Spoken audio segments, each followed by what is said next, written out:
Hello? Good evening, ladies and gentlemen. Can I ask you to all get seated? We're going to get started.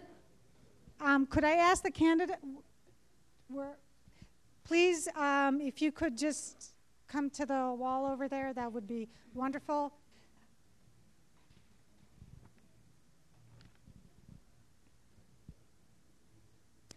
Good evening and welcome to the Illinois 6th Congressional District Candidate Forum.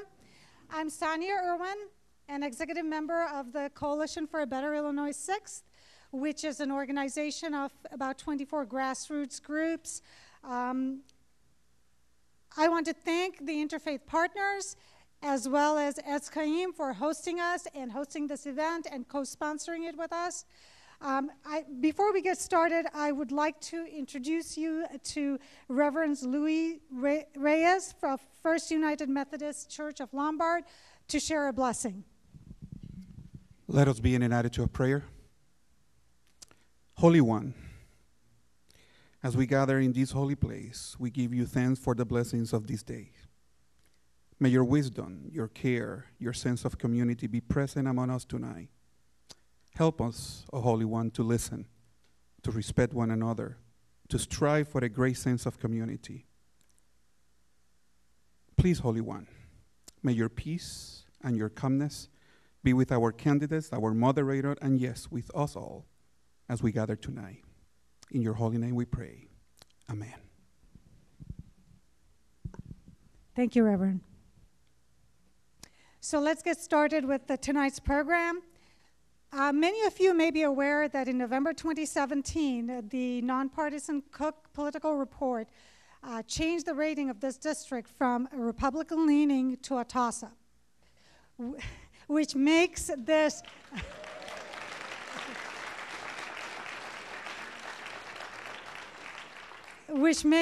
a key race for the control of the U.S. House at the election in 2018. So this evening we are going to have an opportunity to meet and listen to the 7 candidates who are competing in the March primary for a chance to represent the Democratic Party in the November elections. So it is my pleasure to introduce to you the candidates in the 6th district race. I'm going to introduce them in alphabetical order. Please hold your applause till they have all been introduced.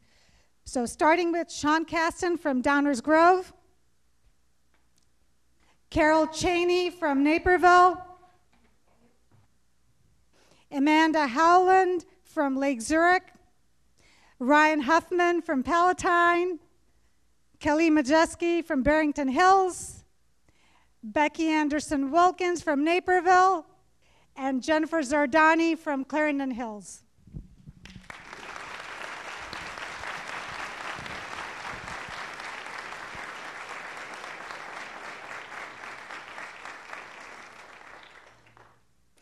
Running for elected office is a major commitment and a personal sacrifice. On behalf of the 6th District constituents, we want to thank each one of you for your dedication and desire to serve our country and our community. Thank you. It is now my pleasure to introduce to you the moderator for this evening's program, Paris Schutz.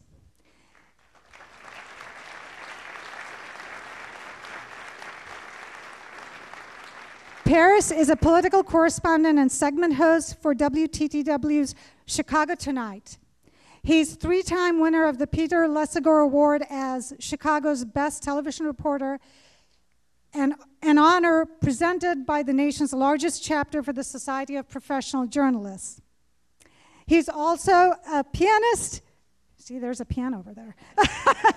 A singer and songwriter and a co-creator of the Chicago Tonight's theme music. Ladies and gentlemen, Paris Schutz.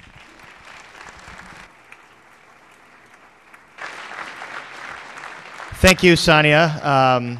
Yes, I was going to say don't ask me to play tonight until after this is all over.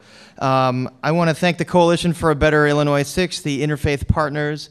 It's truly a pleasure to be here with you all. And tonight we have an opportunity to meet the 7 candidates who want to run against Congressman Peter Roskam to represent the 6th District of Illinois in Congress. And as you all know, this is a very important time in our national politics, and it's wonderful to see such a great turnout tonight. Pretty much a packed room, and this is what democracy is all about, getting here and making your voices heard and making your presence felt in front of these candidates. So with a field of 7 candidates and only 2 hours for the program, we've focused on a few specific areas that will require attention from our elected representatives. So those focuses are going to be immigration, Second Amendment and gun safety, topics of concern to women, and trade. And we will begin our program tonight with 2-minute opening statements from each candidate. There's 2 rounds of questions. The first round, there'll be 7 questions. Only 4 candidates will get to answer 1 question. They'll provide a 2-minute response to each question. They will answer 4 of the 7 questions. Every candidate will answer 1 question first, second, third, and fourth. The groupings have been randomized by a neutral third party, and if appropriate, I may ask a follow-up question to a candidate and allow a 1-minute response. The second round will be 2 questions, and each candidate will get to answer those questions, and they'll have 2 minutes to do so. And finally, we will request each candidate to provide a 90-second closing statement. And I know the candidates have sat for a number of these forums, and they know as well as you know that we want to avoid the stump speeches, and we want to avoid the platitudes, and we really want to get into the nitty-gritty because that's why you all are here. So to respect everyone that came out tonight, we want to avoid those things, and we really want to get into the weeds on these topics. I've met earlier with the candidates and the organizers, and the candidates have reviewed the format for the event, and it sounds like they're all okay, especially with the mic situation. So you'll be passing mics back and forth between you all. And then a few things with the audience. First, please turn off your cell phone ringers and everything. I got to make sure mine's turned off. Okay. Because that would be really embarrassing. If you are using Twitter, though, we recommend that you use the hashtags provided for you in your program. We do want to generate eyeballs for this. Second, please do not cheer or heckle the candidates. Please save your applause until the end of the forum, and we ask that you refrain from any sign or banners. And so now, without further ado, we're going to start with the opening statements, 2 minutes for each candidate, and we will go by last name. So we will start with Sean Caston. No, I think we're going to be sitting. All right. Yeah. All right. Oh, you'd stand for the opening statement. Okay. And then we're sitting for everything else. All right. I will jog in place. How about that? So thank you guys so much. What a great room. You guys are awesome having such a big crowd. I basically believe really strongly in 2 things. 1, that facts matter. 2, that the win-win is available and important. And 3, that climate change scares me like nothing else.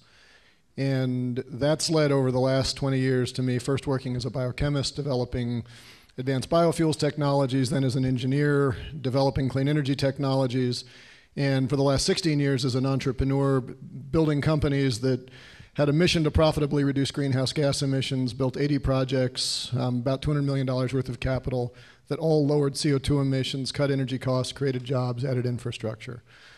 We proved that there is no trade-off between your morals and your wallet if you stay focused on solving problems and being collaborative. And that win-win is so important, and it is so missed by so many elected representatives who frame everything as a zero-sum game. Peter Roskam and Donald Trump absolutely do not understand that there are actually ways to give everybody what they want. And having got to the point where we built this as an organization and realized that there are no thermodynamic barriers to doing more of what we did, but there are a lot of policy barriers. You can change the laws of the land, but you can't change the laws of thermodynamics. And meanwhile, we have a representative who says that climate change is a hoax, a president who's pulled us out of the Paris Climate Accords, and this zero-sum, everything is wrong approach goes way beyond climate change. So as an employer, we employed about 150 people. I saw the ACA improve health outcomes, lower our costs of health care. We should be extending it. Peter Roskam voted to repeal it. We know we can have gun control laws that make our streets and churches and synagogues safer. Roskam has said that there is a sporting interest in armor-piercing bullets. That is not a sport that any of us want to play. Most importantly, though, Congress is a really important job, especially this year. It is hard. It is awesome. It requires really competent people with a track record of success who will focus on collaborative solutions, who don't care about the letter after your last name. On that job description, I would never hire Peter Roskam, so I hope you will help me to fire him. Thank you. Next, we'll hear from Carol Cheney. Good evening, and thank you all for taking your time to come out this evening. It's greatly appreciated. I believe that Peter Roskam and Donald Trump are a threat. They're a threat to our health care, to our economy, to our climate, and to our shared values as a country. So you know a little bit about me. I grew up the daughter of a union butcher. My dad worked at the A&P. And when I was in high school, my dad lost his job. We had to sell our home in Dalton and move to Calumet City, where we rented in a 3-flat. And I knew for the first time the meaning of economic insecurity. But I was fortunate. I got my first job when I was 16 years old. It was at a Wendy's, which at the time was a new food chain, so I'm dating myself a little bit. I got to wear a little pin that said hot and juicy. So times actually have changed. But I was fortunate because student loans at that time were affordable and college was affordable. I paid my way through University of Illinois and University of Illinois Springfield, where I got a master's degree in public affairs reporting. And after working as a news director at a public radio station and for Senate President Phil Rock, I went to law school. I went to Northwestern, where I was editor-in-chief of the Law Review. And then I worked at a law firm for about 20 years while raising my children and volunteering in the community. But then life struck again, as it does for so many people. And I had to have some major surgery. I was unable to work for about 1.5 years. During that time, I lost my life savings. But I was fortunate because I was able to go back to work. So I left the corporate field and I went to work as Congressman Foster's Illinois Chief of Staff. And in that capacity, I did exactly what Peter Roskam does not do. I held town halls and I actually met with and listened to constituents. And I made the government work for them. I want to make the government work for you. We have been without representation for far too long. I want to be your voice. Next, we'll hear from Amanda Howland. Hi, my name is Amanda Howland, and thank you so much for all of you for coming out. It's great to see so many people energized. I grew up in a single-family mom, with a single-family mom taking care of my sister and I was fortunate enough to be the first one in my family to actually go to college and complete 4 years on a loan similar to what Carol did, where I had someone else help pay for my education through scholarships and loans. I educated myself and became a teacher of special education students for emotional and behavioral problems. And the reason I did that was because growing up in a dysfunctional family, I wanted to help other students who came from a situation similar to mine. After doing that for a number of years, my building principal encouraged me to go back and get a second master's degree, which I got in educational administration. I also paid for that myself with scholarships and loans. And I became a school administrator in Bartlett.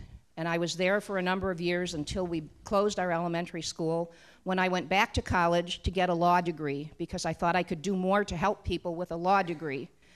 I've been practicing in federal court since then, and I'm also a trustee at the College of Lake County in my 10th year, and I was board chairman for 2 of those years, and 1.5 years ago elected to the National Diversity and Equity Council for Community Colleges, and I sit on that board now. I'm running because our government is broken. We all know what's wrong. What we need to know now is, what are we going to do to make it better? We need to make changes. I've had the experience as a teacher dealing with extremely difficult students in difficult situations, so I know how to handle that. As an administrator and as a college trustee, I've had to deal with a budget and with multi-million dollars in terms of spending for buildings, dealing with faculty, dealing with others that are in the community. I've been out there representing and walking the walk and talking the talk for as long as I can remember in this district and throughout Northern Illinois. And I'm running because I believe I can do a good job, and I'd be honored to have your support. Thank you. Next is Ryan Huffman. Well, thank you everyone so much for coming out tonight and for inviting us to come and speak here with you. My name is Ryan Huffman. I'm 31 years old. I know I look a little bit younger, but I swear I'm in my 30s. I live in Palatine. I'm a data analyst. I grew up in Elgin, and I've lived in this area for almost my entire life, except for 2 years that I spent in Washington. And my background is in politics, and specifically in policy analysis. My master's degree I have from the University of Chicago is in public policy. I've interned at the White House, spent some time on Capitol Hill, and spent a couple of years analyzing the electric vehicle market for the Department of Energy. So I know the federal government inside and out. I know how it works. I know, most importantly, how and why it doesn't work. Cell phones, come on, guys. But I'm in this race mostly because I think it's absolutely critical that we don't just try and run campaigns against Republicans, against Roscoe, against Trump. I think we have to run for something. We have to say that we're the party that is trying to make a difference in your life, trying to make your life better and help solve your problems. So we've got to stand for something. And what I stand for is expanding health coverage to every single American. We still have 10 million people who don't have coverage in this country. That's not acceptable. Healthcare has to be a right, and that means the government has a responsibility to guarantee that right. I stand for a higher minimum wage, that nobody who works 40 hours a week has to worry about whether they have enough money to feed their family or put a roof over their heads. I stand for banning assault weapons. I stand for putting a tax on carbon. I stand for student loan reform so that the kids who invest in their own education are rewarded for that and not condemned to a lifetime of debt. But mostly what I stand for is getting money out of politics. That is the number one most important thing that we have to do. To me, that undergirds every single other issue that we have in this country.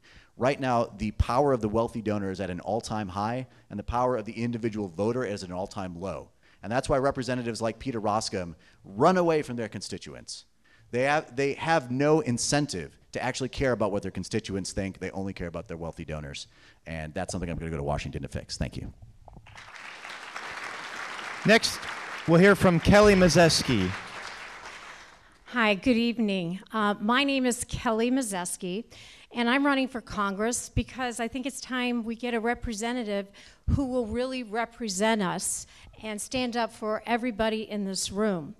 And Peter Roskam has shown us over and over again how little interest he has for all of us.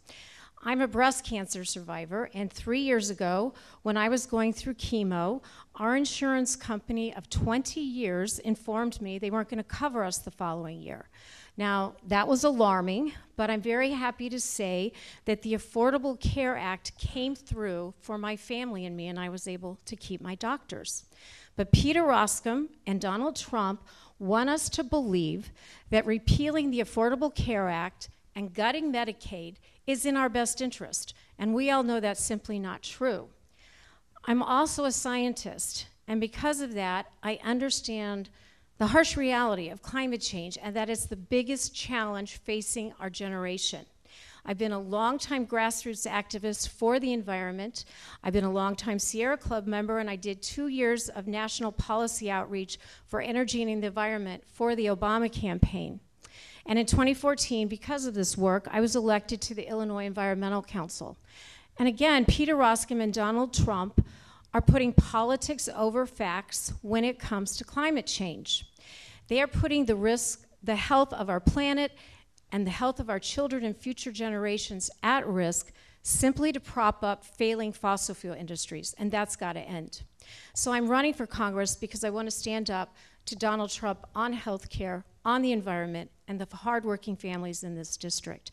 And I've been fortunate to earn the endorsements of Emily's List, NARAL Pro-Choice America, the Chicago Sun-Times, Congresswomen Jan Schakowsky and Sherry Bustos and others, because they believe, and I believe, that I'm the best candidate to beat Peter Roskam, and I hope after tonight you do too. Thank you very much.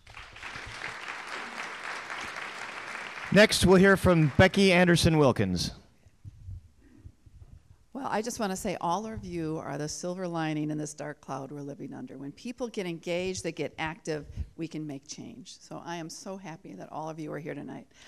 You may know me from my, we are a sixth-generation family business as Anderson's Bookshops, and I have been so proud of what I've been able to do with books and activism, fighting for the First Amendment, but taking books, what they can really do and make a difference in people's lives, and the connection I've made with schools and thousands and tens of thousands of children across northern Illinois. But I want to tell you a quick story, and that story is about a man. His name was Louis Oswald, and back in 1946, he ran for Congress as a Democrat. in this same district, this same area. He talked about his politics and his business, and he lost business over it. His granddaughter was embarrassed because she would get teased at school. But he stood for what FDR stood for and what the New Deal could do, what government could really do to make a difference in people's lives and bringing people out of the Depression. His business barely survived the Depression, but he lost that election by a landslide, but he had garnered more votes than any Democrat had before. And there's great pictures of him on the White House steps with Harry Truman. That man was my great-grandfather.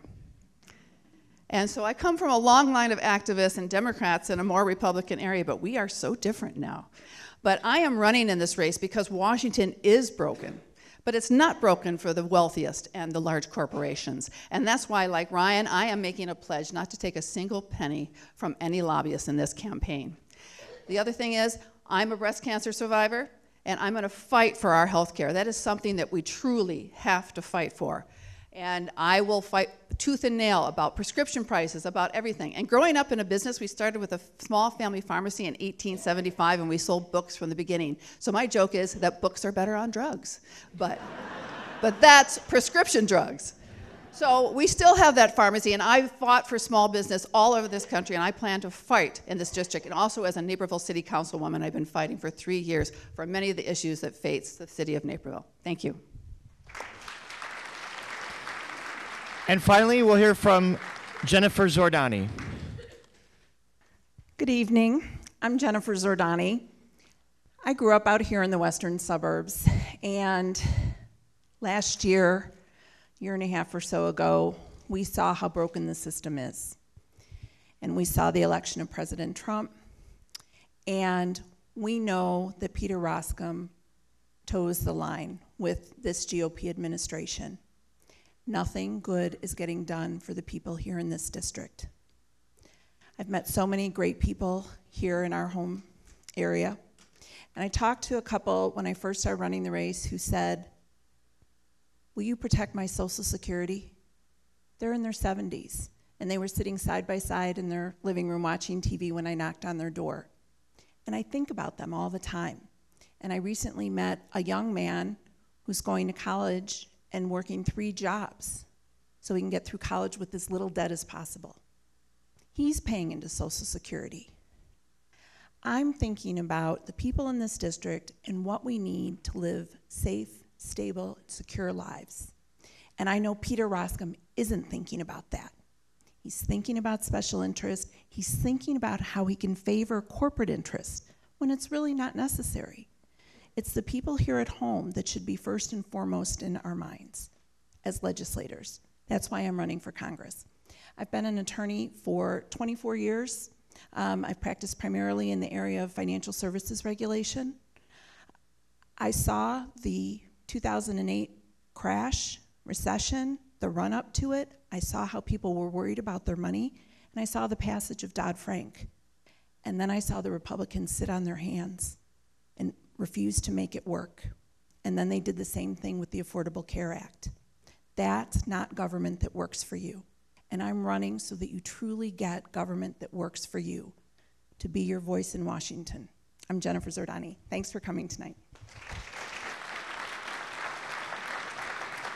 Okay, so let's get right to it. This first question is going to be on the topic of women in healthcare, and we're going to direct this question to Ryan Huffman, Kelly Mazeski, Jennifer Zordani, and Amanda Howland. So it seems to me that there's probably consensus here on the ACA, but I want to ask about a very specific issue within that topic, and that is the Trump administration has sought to strengthen rules to allow healthcare providers to provide certain services or to refuse to provide certain services based on religious or moral objections. In fact, there's a new office within HHS called the Division of Conscience and Religious Freedom.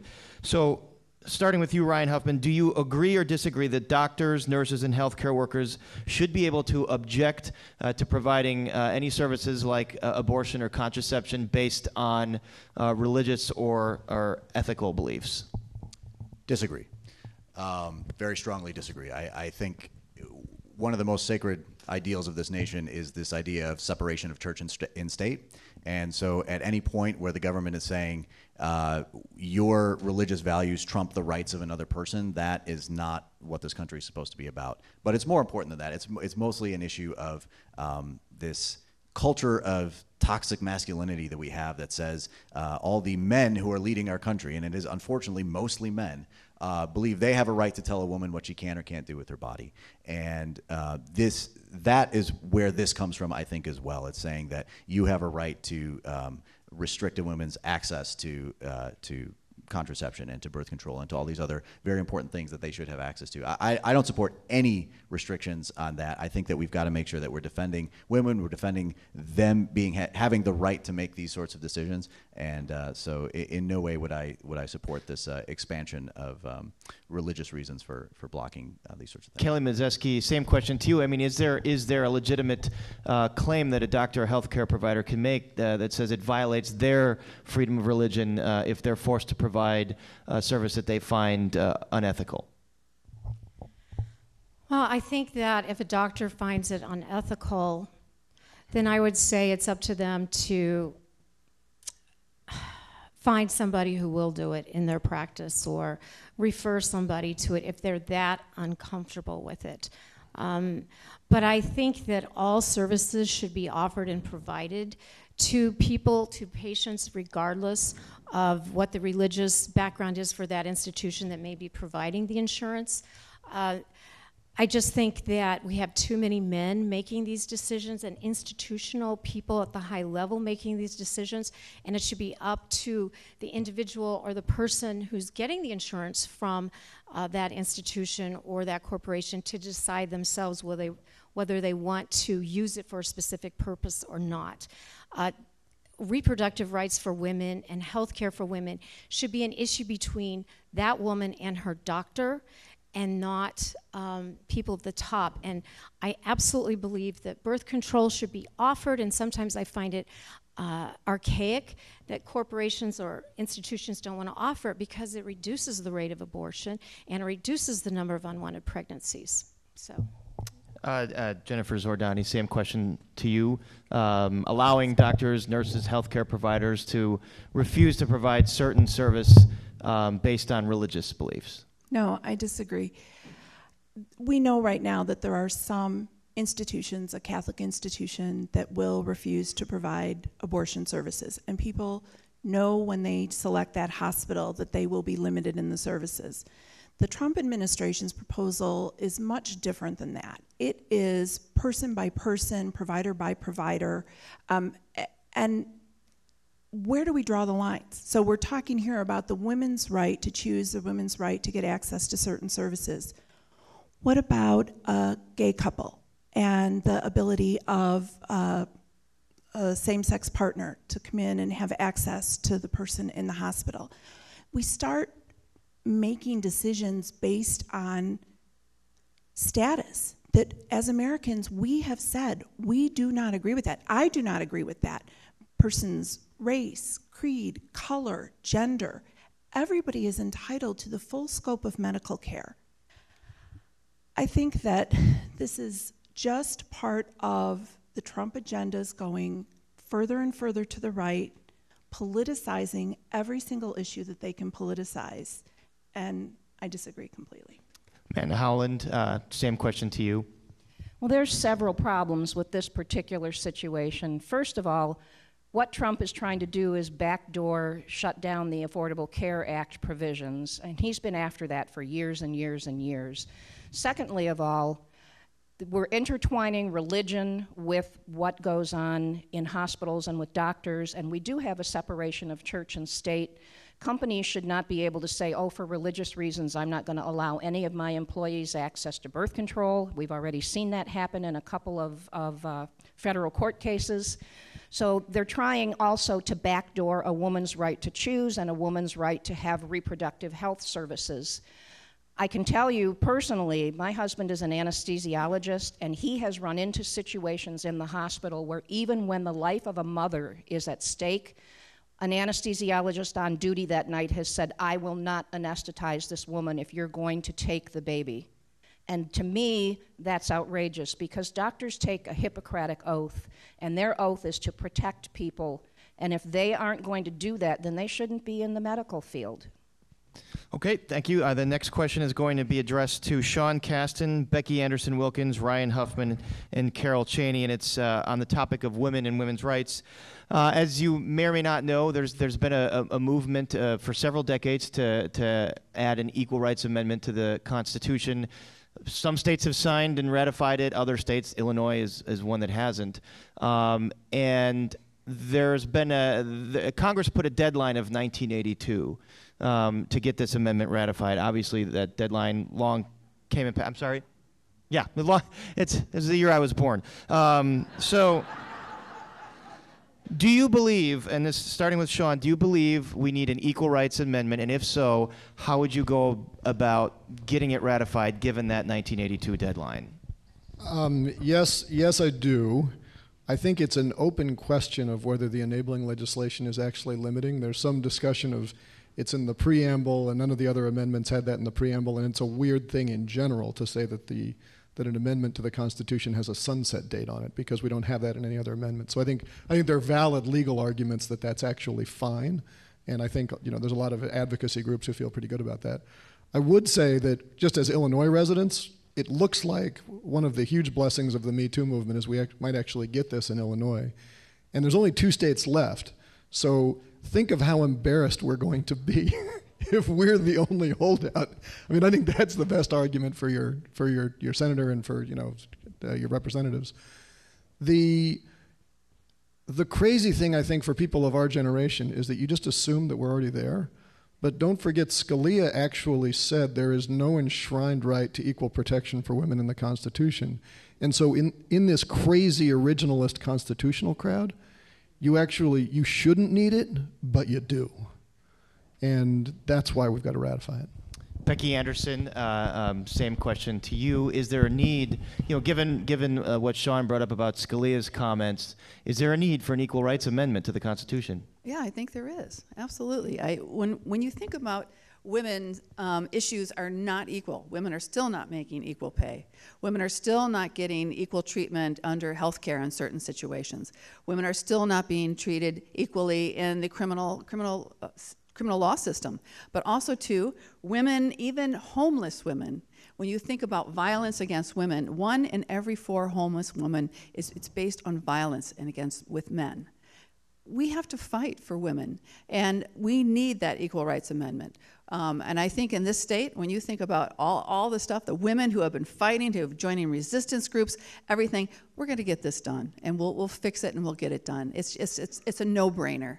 But we need to fight for this, and I think women are standing up. The whole Me Too, everything that's been happening, and women standing up. But we need more women in all sorts of places. When you think we need more women in government, we need a lot more women. And you can see a record number of women running for races. And you can see 5 of the 7 here are women. For the first time on the Naperville City Council, I am one of 4 women. The most there's ever been have been 2. And it has made a difference having more women on that city council, absolutely. No question. And I think in other bodies, women need to stand up for our rights in every way, shape, or form. In the money that we make compared to men, and the positions we hold, and the glass ceilings that we need to shatter, because we thought we were shattering, but there's still a lot of those left. So women have a lot of rights, and if we need an amendment, but there's a lot more, because women are standing up and they're not going to sit and take this anymore. Ryan Huffman, same question to you. How would you go about getting this ratified? It's a tough process to ratify an amendment. It doesn't happen very often, given what it says about a 1982 sunset date. Well, yes. So first off, I'm definitely in favor of an equal rights amendment. I think it's clearly way overdue. In terms of how we actually get it done, I'm with Sean. Let's just try and do it and let the courts tell us we can't. Beyond that, if they say we can't, then we have to have another constitutional convention, which is a dangerous thing to do, but also I'm not totally against. While we're there, maybe we can get an amendment to overturn Citizens United as well. So there's a few good things that could come out of that.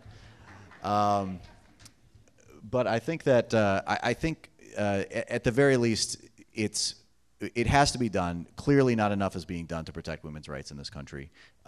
And there is not the equity that there should be. And I'm with Sean. It's like, it's hard to imagine how we still live in a society where women make 75 cents on the dollar to what a man makes. I don't understand how we've been okay with that for so long. And so we have got to make big strides forward. And something like an amendment, you know, aside from the legal value of it, the symbolic value of that, of saying, yes, actually, women are equal to men. I know we often forget that, but it's really important that we remember that, and that every law that follows hereafter needs to follow that principle. I think that is something that is, as I said, long overdue, really critical that we do in this country. Carol Chaney, same question to you. Yes, I agree. We need to pass it in Illinois. Excuse me, I also agree as far as the enabling, we need to fight it in the courts and test it in the courts, and I'm sure the ACLU would be on board for helping out on that one. As far as the need for it, I see it on two different levels. First, right now the administration is working very hard to cut back on any legislative protections that exist. If you look at sexual harassment laws, ADA, any kind of protections for various communities that aren't the white Caucasian male community, they are cutting back those protections. So something like the Equal Rights Amendment would go a long way in affirming that we stand for equality of all people in this country, including women.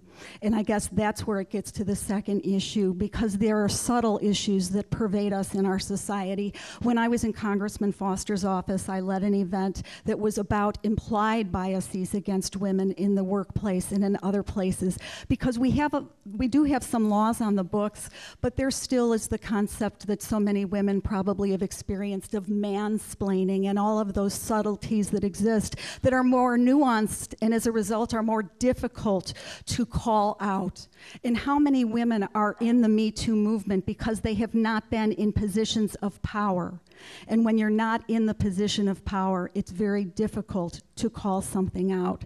So by ratifying something like the Equal Rights Amendment, it would not only be physical, but it would be symbolic to so many women who are not in positions of power, so they know that they are in fact equal. When I was in college, actually a professor acted inappropriately toward me, and I had to make the decision on whether to report him, and I decided to make that difficult decision to do so because I knew that if I didn't, there would be other young women my age who were affected. But I wasn't in a position of power, and it was something that was very difficult to do. It's time that women have true equality in this country. Okay, next question, we're going to move on to the topic of immigration.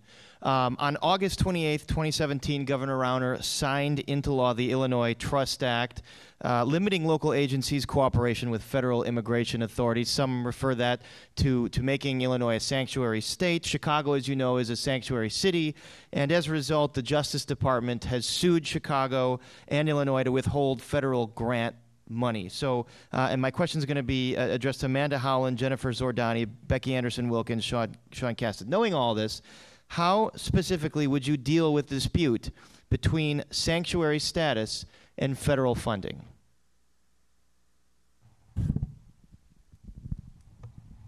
Well, I think what's coming out of Washington right now, again, they're trying to lead us with fear and hate and division, and that is not what this country was founded on, first of all. We need to make sure, and I would, going to Washington, D.C., support or sponsor or write any legislation that was the exact opposite of what they're trying to do now in terms of trying to take away the rights of cities to be sanctuary cities or withholding federal monies. As a trustee at the College of Lake County, I can tell you firsthand that we have a number of DACA students there, and we've taken steps even on the college campus where if anyone comes to the campus to try and remove a student for any reason, we immediately call our campus police. That student is to be taken into our police custody, and they're not released from the campus because we don't want people coming in and just removing students without any, even though they have authority, we don't want them to come in and remove them. I believe that the other thing that's happening with this that is absolutely incorrect is that we're splitting up families, we're dividing families, and they are working so hard to try and make families see that if you're an immigrant, Well, maybe your student stays here because they're DACA, but if we can deport the parents, then that's going to scare everybody else, and no one else is going to want to come into the country. That's just wrong. We were founded on immigration. We are a nation of immigrants. I applaud Chicago for becoming a sanctuary city. I believe we need to protect the people who are already here, and I would do everything possible in Washington, D.C. to make sure that we push for legislation that does that. Jennifer Zerdani, same question to you. I mean, is there a case to be made on the other side that, Chicago and Illinois, if they're not going to follow federal law, then they on this issue, then the federal government can withhold grant funding? No. Chicago, Illinois, they are following federal law. Sanctuary cities, welcoming cities are perfectly within their rights to say, we will adhere to the law. And the law means that we do not have to deputize our local law enforcement as immigration officers. Police officers should welcome that status so that they're doing the jobs that they were assigned to do, to provide safety and security for their communities, not to act as deputized ICE agents. This is an example of where Peter Roskam, after his 12 years in Congress and his supposed leadership in the Republican Party, does not stand up for the people here in Illinois. We need our federal grant money. We are net payers into the federal system. If we meet the requirements to obtain the federal dollars for our highways and for other programs that we are entitled to those federal funds, we should get that money, and Peter Roskam should be standing up for us here in Illinois. Sanctuary cities and welcoming cities are perfectly legitimate, and the president is trying to criminalize elected officials. He will take any action, again, to enforce his hate-filled, fear-mongering agenda. Becky Anderson Wilkins, same question to you. Well, Jennifer's absolutely right. The federal government cannot tell state, local, county, or city what to do with their law enforcement. They have no jurisdiction over them. And that is true in the city of Naperville. Our police department, our police chief has stated that they will not arrest anyone on immigration status. It's different if you commit a crime. That's totally right. But in the city of Naperville, I propose we have a welcoming city proclamation. I put it through in our city council. And it took a number of months. It took quite a while to get through. People were worried about it. But when they understood what it really meant, we finally got it through. And I talked to a League of Women Voters group before we got the Welcoming City through. And I had two sides of a room just screaming at each other. People from the far right and those on the left, or people who wanted to see us have a welcoming city in Naperville. And I think after a lot of discussion and getting it quieted down, and let's be civil with one another, a lot of people understood what it really meant. And when we got it through, it really meant a lot. As for the DACA, I employ a dreamer in my store. She is the most incredible young woman, the first in her family to graduate from college. An incredible bookseller, voracious reader. I cannot imagine this girl going back to her country of origin. She is as American as my own 3 children. I cannot imagine this. And to make these children and use them as some sort of ploy for a wall or for shutting down the government is absolutely ridiculous.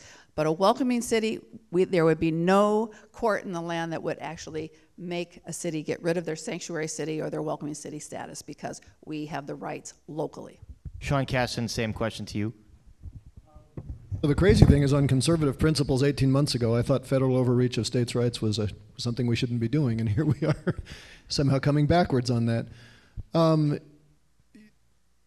There's a bigger issue here than sanctuary cities. I was, 10 years ago, was selected the Chicago Council of Global Affairs. I was in their second emerging leader class. We spent 2 years researching the impact of comprehensive immigration reform on the city of Chicago, because we were naive and we thought that was about to happen.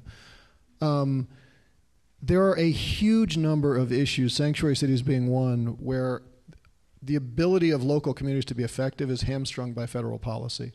Sanctuary cities is not just about law enforcement. The law enforcement community is overwhelmingly opposed to it because it interferes with their ability to do community policing.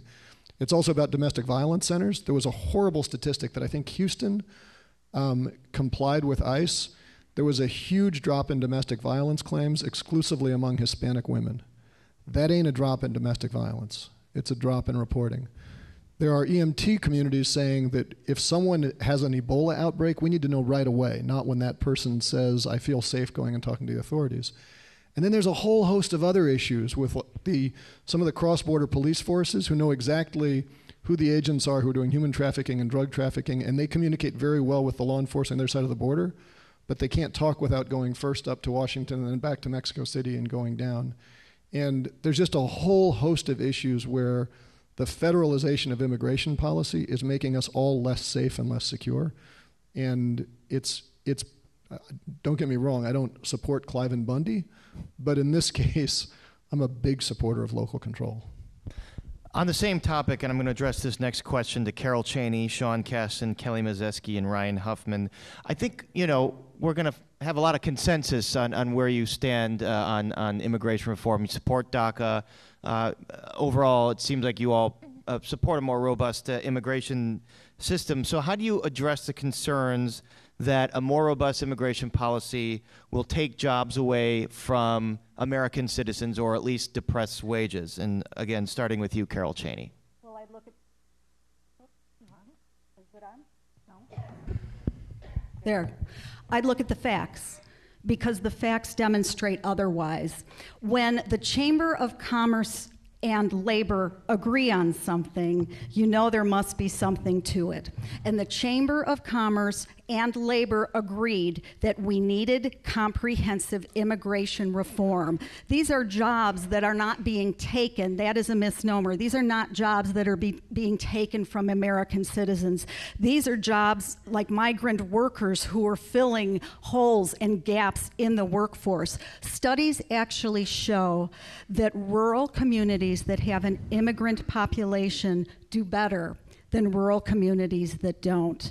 So I think it's incumbent upon us who favor comprehensive immigration reform to change the dialogue and to change the messaging, and instead of being on the defense, prove with facts why immigration reform is beneficial for our country. There are so many components to it too that people don't talk about. DACA is just one component. There are students who come into this country and how long we let them stay afterward. There are entrepreneurs who come into this country. There's the HB1 visa program. There are so many individual components, and what's so unfortunate is that we could have had comprehensive reform a few years back. It passed in the Senate, and when it was in the House, John Boehner did not call it up for a vote. Constituents within the 6th District encouraged Peter Roskam, who had a leadership position, to encourage John Boehner to call it for a vote.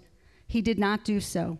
He sat on his hands, and he sat out on this important issue. As a result, we do not have immigration reform today. And when he says in radio interviews that it's impossible to achieve comprehensive reform and we have to take it piecemeal, he was the obstacle to it a few years back. Sean Kasten, same question to you, and I'll modify a little bit. You talked about getting to a win-win policy. So how do you get to a win-win on immigration reform? What are you willing to compromise on to get Republicans on board?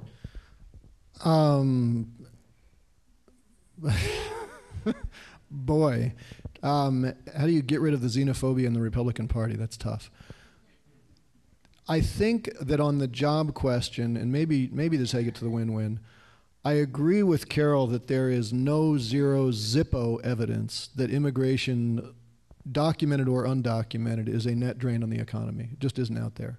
However, there is this challenge in the way that the U.S. economy has evolved, that while our population is a kind of a bell curve on the education level, we've got a few PhDs, a few high school dropouts, a lot of people in the middle, the jobs we've been creating in this country for the last 2 decades are a big U-shape on top of that. We've created high-skilled jobs and low-skilled jobs and very few in the middle.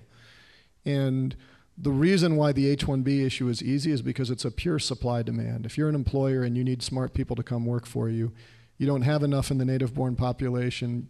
The people coming in to fill that gap aren't taking jobs away, and everybody supports it. We have a supply-demand issue on the bottom as well because we don't have as many low-skilled workers, but we've hollowed out the middle of the economy, and you've got people whose jobs were lost through globalization or automation who, under employment statistics, are still employed because unemployment is down, but huge numbers of them are now underemployed. And they're now, number one, kind of annoyed that they lost their job and had to be underemployed. And number two, are now competing against people who are coming in and willing to work for less. That creates a xenophobia that feeds a lot of the intolerance that has fueled a lot of the right. We make that go away once we start creating middle-skilled jobs again. But we don't solve that with an immigration problem because the root cause is the change in the nature of the U.S. economy. Kelly Mazeski, same question to you. Is there a win-win? How do you compromise on immigration reform to actually get it done?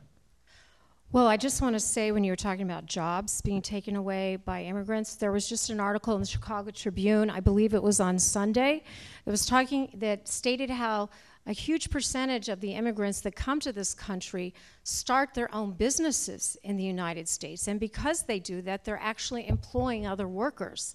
So I think that was an excellent illustration of how they are adding to our economy. I think everybody in here would agree that there are lots of jobs that immigrants take in this country that we depend on. I also would say, regarding the people who feel their jobs might be taken away, I think the majority of the jobs that are being lost in this country are due to changes in technology and manufacturing, not because of immigrants. And that part of this equation is providing the training for new job skills to meet like high-tech manufacturing that's taking over in our country. Ryan Huffman, question, and I guess you can address both things. A, where's the compromise for comprehensive immigration reform? How do you get Republicans on board? And B, the concerns that it depresses wages and that it's hurt the economy. Yeah, this is a very good question, and I think that I tend to focus a lot when I'm talking about immigration on the moral case for why we should have protection for people who are in this country who are undocumented. And I think that's, frankly, to me, a more compelling case. But there is a great economic case to be made as well. And it starts with the fact that we have jobs that need to be filled. And the data shows that the vast majority of immigrants who come to this country are productive members of our economy within 10 years of arriving here. And I would also remind Paul Ryan, should I ever be in the same room with him, that he likes to talk about the fact, well, we have to make these massive entitlement reforms because Social Security, we don't have enough people paying into the system in order to pay out what we're going to owe for Social Security, especially as the baby boomers continue to retire. One of the best ways to get around that is having a robust immigration influx of people who are coming into the system, paying into our Social Security and Medicare funds now to help cover that. So there's a great economic case to be made for that. Now, in terms of win-win situations, I think that there is a problem with the fact that a lot of businesses shirk the rules that say we have to pay the minimum wage except to people who are undocumented because we can't. We'll have them work for us and we won't file the proper paperwork and then they can work for way less than what is a going rate. And that is a problem. And I do think that there should be some bipartisan consensus on cracking down on that because that's bad for our low-wage workers in those communities and it's bad for the business community overall, that there's an incentive for those who cheat the system. So I think that's an area that we can find a little bit of consensus. I think that we can have some smart border security, and I think when you talk about, I don't favor that, but I think that's an area where if you say let's not have a wall, but maybe we can have more patrols or have the border security have a little bit more of the resources that they want. Maybe that's an area that we can compromise in order to get the pathway to citizenship that we really want on our end. Okay, for our next question, we're going to move on to the topic of gun violence and gun legislation. And this question will be addressed to Kelly Mazeski, Amanda Howland, Carol Cheney, and Jennifer Zordani. So we all know the history of the Second Amendment and the various interpretations throughout history. Warren Burger, decades ago on the Supreme Court, said it did not give the individual unfettered right to firearms. So then there was the McDonald case in 2008 that basically did kind of confirm the individual's right to own firearms. Within this framework, what legislation would you propose to reduce gun violence that would withstand a Second Amendment challenge with the current makeup of the Supreme Court? So starting with you, Kelly Mazeski. What legislation would you propose or support that would address gun violence that would withstand constitutional challenge? Well, I think that we could right now pass the universal background checks. There was a study just released today by Bloomberg that stated that 69% of the members of the NRA support having universal background checks, and 78% of the gun owners in this country, or 73% of the gun owners in our country who are not members of the NRA, support universal background checks. So this is something that should be happening in our country, closing those loopholes with the universal background check for domestic violence, for guns that are sold at gun shows between family and friends, internet purchases should be closed. It's a no-brainer, and the majority of Americans want it. I also support, I think that that is something, though, that we can get bipartisan solution on. But the problem is the Republicans, not their own constituents. So one thing I say is that we have to reach out to our Republican friends and tell them that to tell their elected officials that they will not support them or vote for them if they take 1 penny from the NRA. Gun violence is an epidemic in this country. The Republicans worked to pass an amendment in 1996, the Dickey Amendment, to prevent any funding for the CDC to investigate the epidemic of gun violence in our country. I think we need to pass legislation to repeal that amendment and to let them spend money on dealing with this issue. And this is, again, why we need Democrats to win office next fall, so that we can at least be a check and balance on the dangerous Trump agenda. So I also support banning the sales of bump stocks, high-capacity magazines, silencers, accessories to guns that make them more vulnerable. I absolutely support reinstating the 2004 ban on assault weapons that was in this country. We absolutely need to move forward on this issue and not have another Parkland incident. Amanda Howland, and again, it seems like we're going to get a lot of consensus here on this issue. So how would you go about crafting legislation or supporting legislation that could get bipartisan support and withstand any constitutional challenge to reduce gun violence? As a constitutional law attorney, obviously I have researched the Second Amendment and looked at all the different interpretations that you can get. And you were talking about some of the recent court cases. Justice Scalia, as conservative as he was, even said in the last court case before he passed away that the Second Amendment does not guarantee everyone's right to carry any type of weapon, that there are reasonable restrictions. And I think that that's a starting point that we can use with both sides of the aisle. I honestly believe that the majority of people out there are in agreement that we should reinstate the assault weapon ban, that bump stocks should not be available. I don't think most people have a problem with that, whether they're gun owners or not, and whether they're Democrats or Republicans. So I think that's a good starting point. I think, secondly of all, licensing gun dealers is something that we should do to make sure we know where the guns are coming from and what's happening and who's selling them. That's a reasonable regulation. It does not infringe on anybody's right to own a gun. No one says we're going to take away all your guns. And as has already been pointed out, the majority of gun owners and the majority of NRA members believe that some of these reasonable restrictions are what we should have. Another thing that I would do is try and diminish the power of the NRA, because the NRA is not out there helping those of us who are gun owners. The NRA is lobbying for the gun manufacturers and the big money. And something that Ryan talked about extensively is that we have to get money out of politics. If we don't get this big money out of politics, look at John McCain, $7.7 million the NRA gave him to run for office. We need legislation that's going to prevent that, and we need to stand up and make sure that those people who are getting money from the NRA are called on the carpet for it. I believe the most important thing we have to do with the gun issues, and I'm sure we can come to consensus on this, is look at the mental health issues and the mental health ramifications and help those people before they have an access to a gun. Carol Cheney. I don't believe there is one discrete piece of legislation that will solve this issue in this country, because this is an issue that has been percolating for years and has magnified. And what is so unfortunate is that every time there is a tragedy, we look at what might have prevented that last tragedy, as evidenced by President Trump's recent appointment of Betsy DeVos to a commission on school safety, where they're talking about making our schools harder.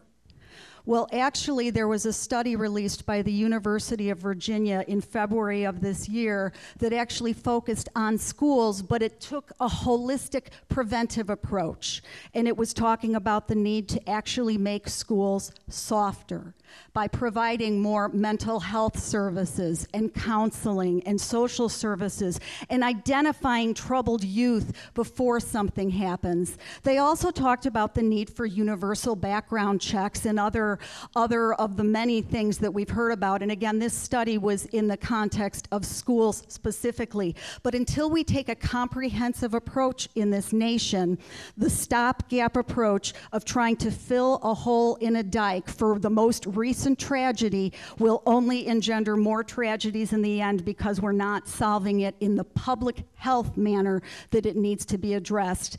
The Centers for Disease Control under the Dickey Amendment is not able to study this. Robin Kelly, Congresswoman Kelly, who has endorsed my candidacy, has introduced legislation in this session to repeal the Dickey Amendment. And the sponsor of that amendment, who has now passed away, actually stated that they regretted having sponsored that legislation. But we will be able, once that is passed, to address this in the public health fashion that it is. 2/3 of all gun deaths are from suicides.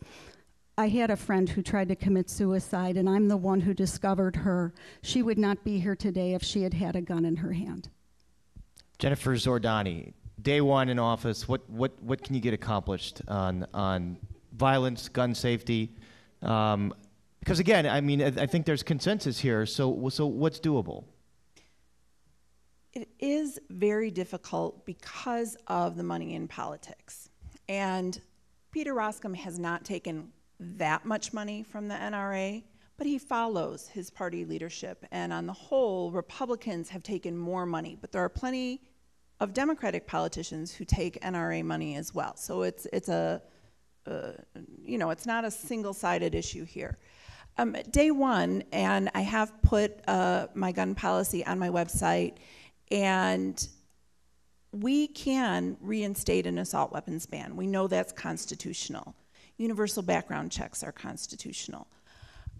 These are tough issues, and when you talk to people who are further to the right on gun rights, where we get to the assault weapons ban is what makes them nervous, that we're, quote, taking away the guns.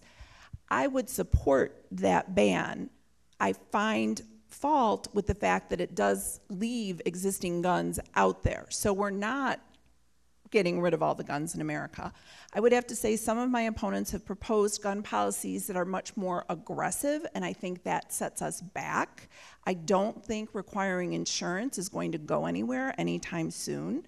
I think those are issues that we will fight constitutional battles on, and my goal is comprehensive gun reform that we could pass tomorrow, and we could pass a lot of these actions if we remind people that Wisconsin's gun laws killed Commander Bauer, because the gun that killed Commander Bauer came through private sales in Wisconsin and went to a 4-time felon with past gun violations.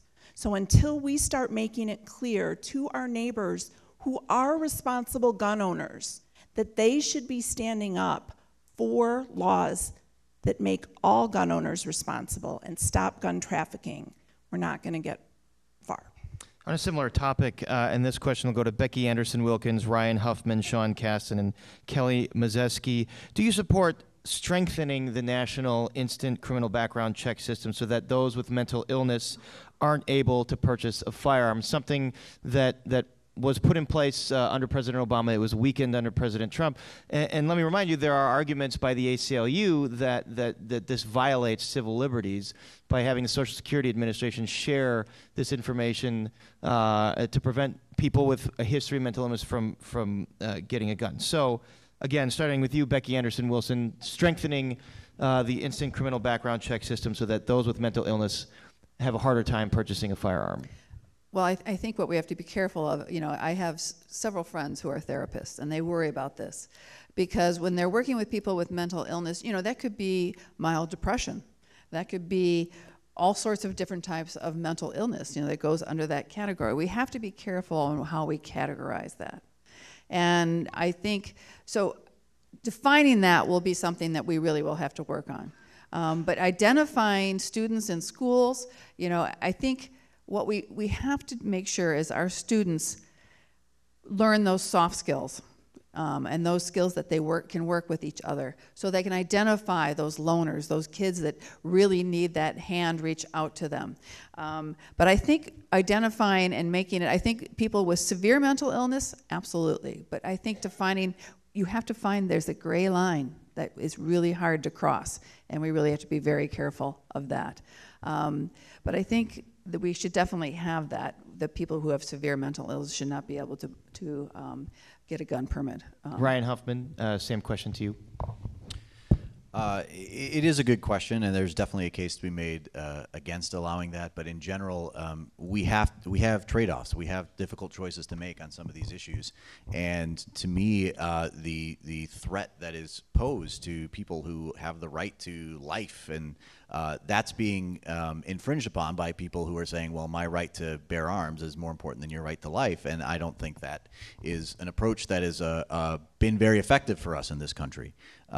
So I think that, yes, we need to strengthen the background check system, and we need to be able to share the data. I agree with Becky. It's tricky to define what qualifies as a mental health issue, but more importantly even than the mental health issue is the domestic violence. If you have a history of domestic violence, that's the #1 predictor, as I've heard Sean mention many times, of you being perpetrating gun violence.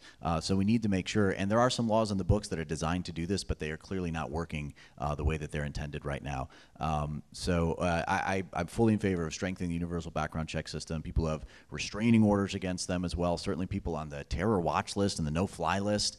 We have to be able to say there are some restrictions, and when we know there's something in your background that puts you at an elevated risk of becoming a perpetrator of gun violence, then we as a society have a right to protect ourselves and say, we need to make sure that we're not getting a dangerous weapon into your hands.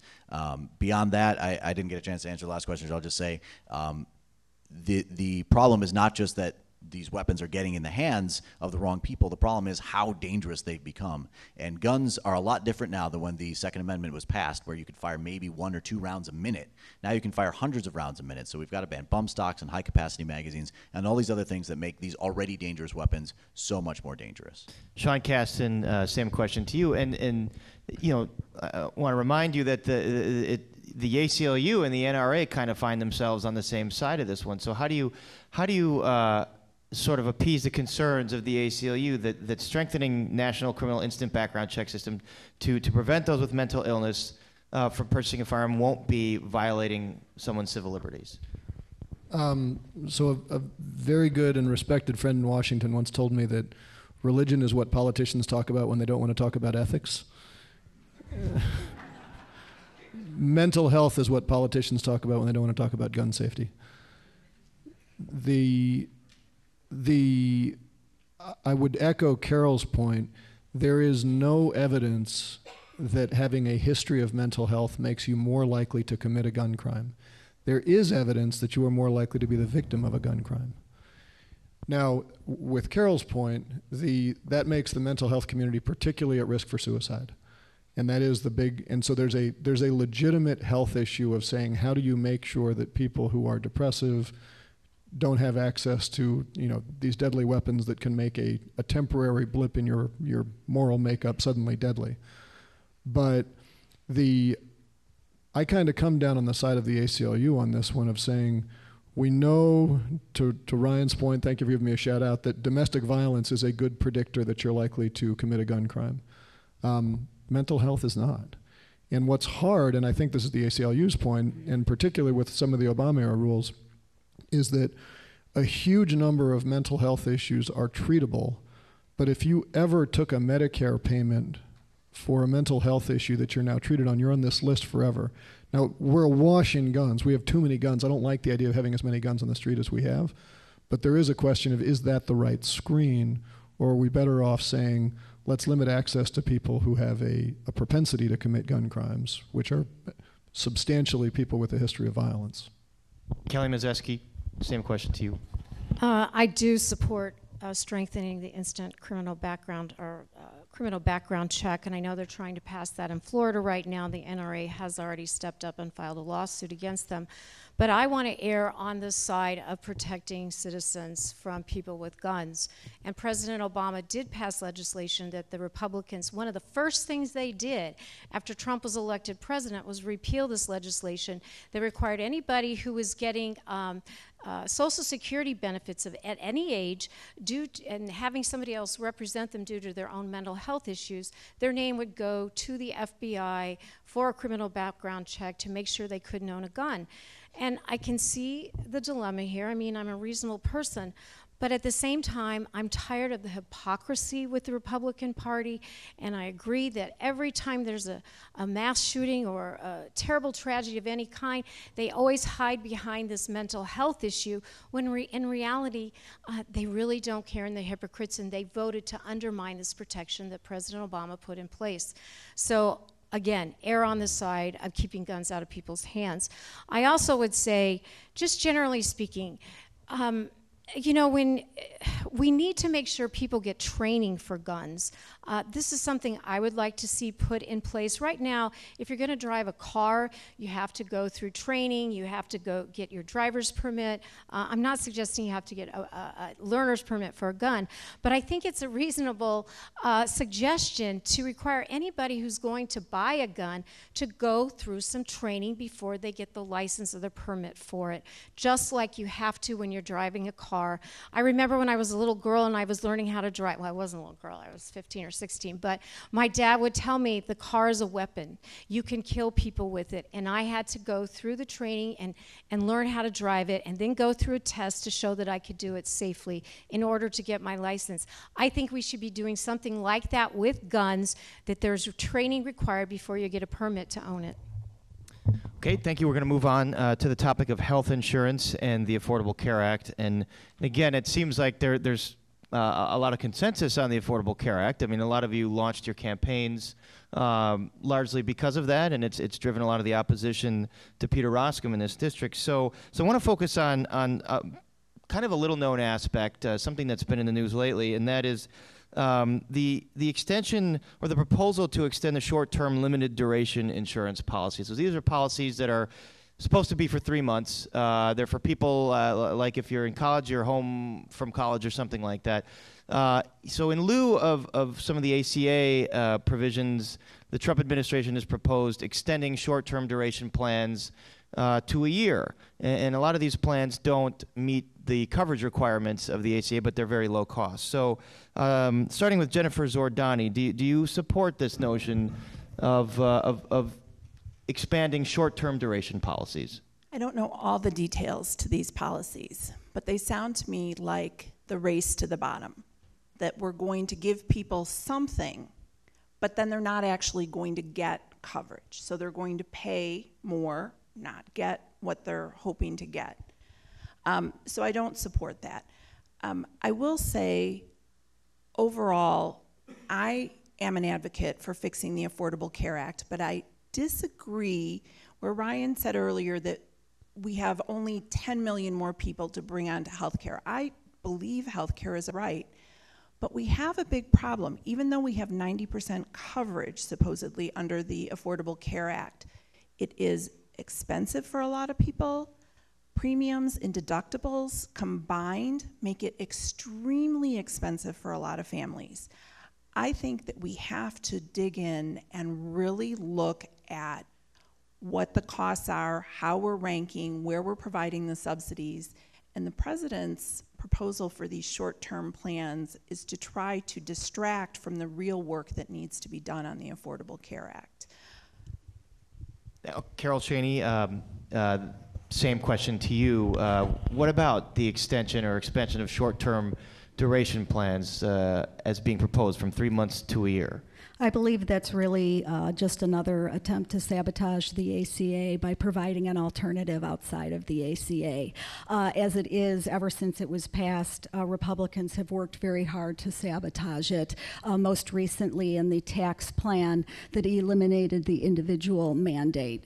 The end result of that is less people in the system, higher risk people in the system, meaning that costs go up. I'm personally in the ACA. I joke with people because I was working with Congressman Foster and left the position to run for this, so I joke that I'm a fan of rationality everywhere except in my own life. But I'm in the ACA now, and so I see the benefits of it because otherwise I wouldn't have insurance. But I see that there are things that need to be improved. The costs are simply extremely high. You don't always know who your provider is. But the way to improve the ACA is not to continue to sabotage it. You know, I am for incremental improvements with the aspirational goals, and that's something actually that the Chicago Tribune recognized when it endorsed me in this race, that there are rational compromises that we can try to achieve to bring costs down. Even one of the things that isn't talked about a lot that really troubles me is that pharmaceutical advertising is allowed on television in the United States. If you look at other countries, that simply is not the case, and who is paying for that? We are. Negotiating drug prices is another issue. Other countries also pay less for their drugs than we do, and I think we should consider allowing drug companies in this country only to charge the most or equivalent of what they charge other countries. So I think there are rational things that we can do to bring costs down as we work to achieve the health care that all of us in this country are entitled to. Everyone in this country is entitled to affordable health care, but catastrophic short-term care, which is what this is not the solution. It's only going to undermine the system. How about that, Amanda Howland? Short-term care, not the solution or part of the solution? Not the solution. As a matter of fact, when they started proposing this, a number of our senators and congressmen that I've spoken to on the Hill said that it specifically came about as another way to undermine the Affordable Care Act. All they're trying to do is chip away at what little is left of the Affordable Care Act instead of trying to strengthen it. And by setting this up without having people have to pay for some of the mandated health care, it is costing more for everybody else. It is increasing risk pools in the rest of the insurance agencies or the rest of the insurance pools. I am in favor of single-payer health care. I believe that's where we need to go. My uncle, Dr. Quentin Young, started fighting for this more than 45 years ago. He founded Physicians for a National Health Care System that is now a nationwide organization of doctors, nurses, and other health care providers. And that is something that going to Washington, I will fight for, because to use Carol's analogy on some of the other issues, we can't just keep plugging the dike on health care. We cannot just keep making small incremental changes. We've shown it doesn't work. It hasn't worked. We haven't reduced the cost. We haven't gotten prescription drugs under control. It's time to start making some bigger moves to make sure that all of us get health care. We're the only industrialized country in the world that does not provide universal health care for all of its citizens, and all of them have better quality care at a lower cost. And I know Sean will argue that with me, but if you look at the statistics, it is not correct. They all have a better quality health care system for a much lower cost, and that's what I intend to fight for. And I know everyone hates this, but I want to do a show of hands. How many on this panel support a single-payer system?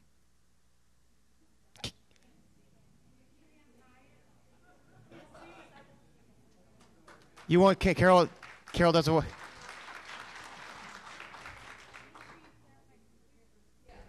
We don't like these questions because we understand the goal, and we all believe healthcare is a right. We understand the goal, and we understand, myself personally, I know that among Democratic voters there is more than a majority of support for a type of plan that gives universal care without regard to income levels. So we're going to label it a lot of different things: single payer, universal care, Medicare for all. There's a lot of different ways to get there. Personally, Peter Roskam, from my perspective, fought to repeal the Affordable Care Act. He fought against health care for Americans. So when we are looking at health care in this district, Peter Roskam loses on health care. And then we need to fix healthcare in America, and there are so many different ways to get there. So what we are going to argue for on day one, for me personally, I want to go in and start working on the fixes that we can achieve most immediately. And we know Senator Sanders has fought for a form of single payer, and the Democratic Party has introduced single payer every year, year after year, in an outline form. We need to develop better health care in America. We have to fix what we have the best we can right now and then move forward. All right, so I want to address Becky Anderson-Wilkins, because the original question about the short-term duration plans, what do you feel about that? Well, I think it's a big mistake. It's just another shell game. They're trying to dismantle the ACA. You know, they've tried to repeal the ACA 30 times. Republicans are trying to take our health care away. And, you know, when we talk about, we can all say, I think we would all love to have a universal health plan. But there's different ways we have to get there. There are first best steps. When you think about the health insurance industry alone in the United States, there's a huge amount of our economy. We can't just go to universal overnight. And my suggestion, the best way, the first best step is to choose a buy-in to Medicare, a public option to buy into Medicare. And we all know that Medicare is one of the most efficient health systems we have. Their administration fees are only about 3%. Think about that. Can you think of any other industry, or even not-for-profits, can operate at a 3% administrative fee? That way, all your money that you are buying into an option like that is going to your health care. It's not going to stockholders, not going to the CEOs of company. It's going into your health care. And the more people that buy into something that brings down the cost for everyone. And you can choose your doctors, all that sort of thing. But that is the best thing we can do, because it is a right. But we can't go immediately to having a single payer or universal, whatever we want to call it, because there's way too much in our economy that we have to look at first. I think I'm going to break the rules, because this was supposed to be directed at just a few candidates. So we're going to get everyone. This is a big topic. I know everyone wants to speak on it, so we are going to get everyone. So Kelly Mazeski, do you believe in an incremental approach to fixing ACA, or as Amanda Howland said, the incremental approaches haven't worked, we need to go to universal, single payer, Medicare for all, however you want to call it? I keep thinking, well, what we're doing is moving the ball forward all the time. Before Obama was elected, we did not have a country that fully embraced giving coverage to people with pre-existing conditions. And now everybody pretty much agrees that people with pre-existing conditions should get coverage. And I think this plan to have these little short-term health care programs or coverage absolutely undermines insurance for everybody else, and is not the way we should go. Healthcare is a big issue for me. I was saved by the ACA, but it's not good enough because there's not enough competition with it. And so that is why I'm proposing we move to a Medicare for all public option that allows people to buy into Medicare at any age and use those same providers. We pay, well, and I want to say this, the CBO, the Congressional Budget Office, has said that by having a public option, we would save taxpayers $158 billion over the next 10 years. So that's a win for our taxpayers. But we also pay double the amount for care per person in this country than the next 3 highest ranked countries. And that's got to come down. So again, we use the bargaining power of Medicare, or a government program, to bring down not only the cost of insurance premiums that would compete on the exchange with the plans offered by insurance companies, but also bring down the cost of care itself. And I'm sure all of us in this room have had sticker shock when we go to the pharmacy. I know I have. And we need to end that, and we need to have the ability for the government to negotiate prescription drug prices just like we do with the Veterans Administration.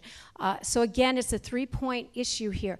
I also want to bring up the fact that Peter Roskam was on the subcommittee for taxes on the Ways and Means Committee. He has recently been moved to the Health subcommittee under the Ways and Means. That concerns me because we just saw what he did with this GOP tax plan. I'm very concerned that he is going to go after healthcare even more.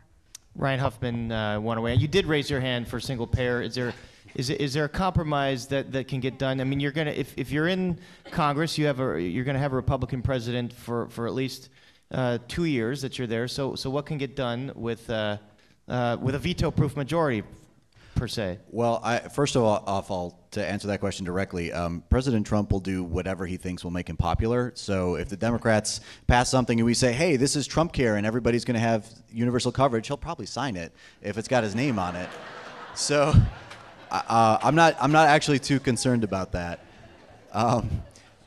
I am a big proponent of single-payer health care. I think that is absolutely the way we go. All the plans that are being discussed here, they'll improve people's lives, and so I absolutely would support them. But if we say, let's only focus on that, to me, that's letting the good be the enemy of the perfect. That's, if we all say we want to go single-payer, we want to go universal health care, why not just say that? Why not argue for that? Why not fight for that? And so to me, that's why I say, yeah, I know I can't go on my first day and say, all right, I, as one congressman, have decided we will now have a national health system, so tomorrow that's what happens.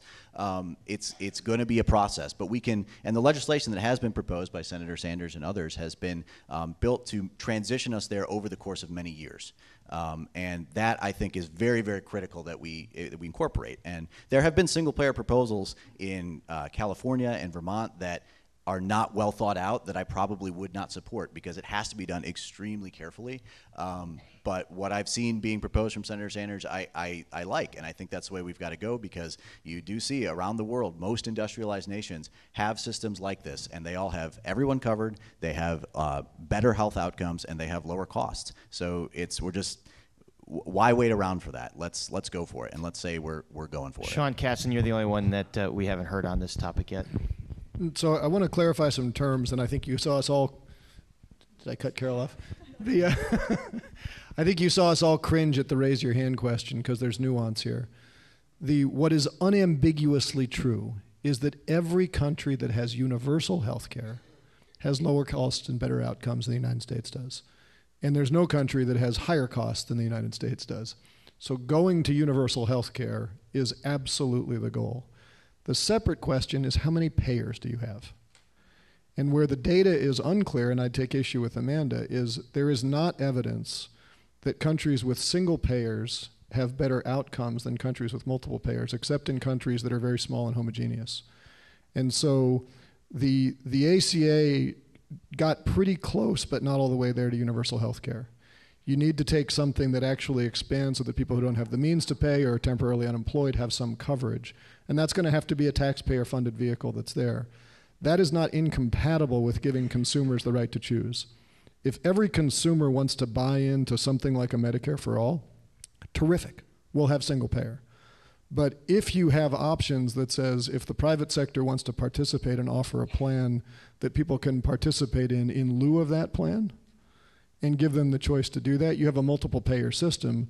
But countries that have that model have better health outcomes, albeit higher costs.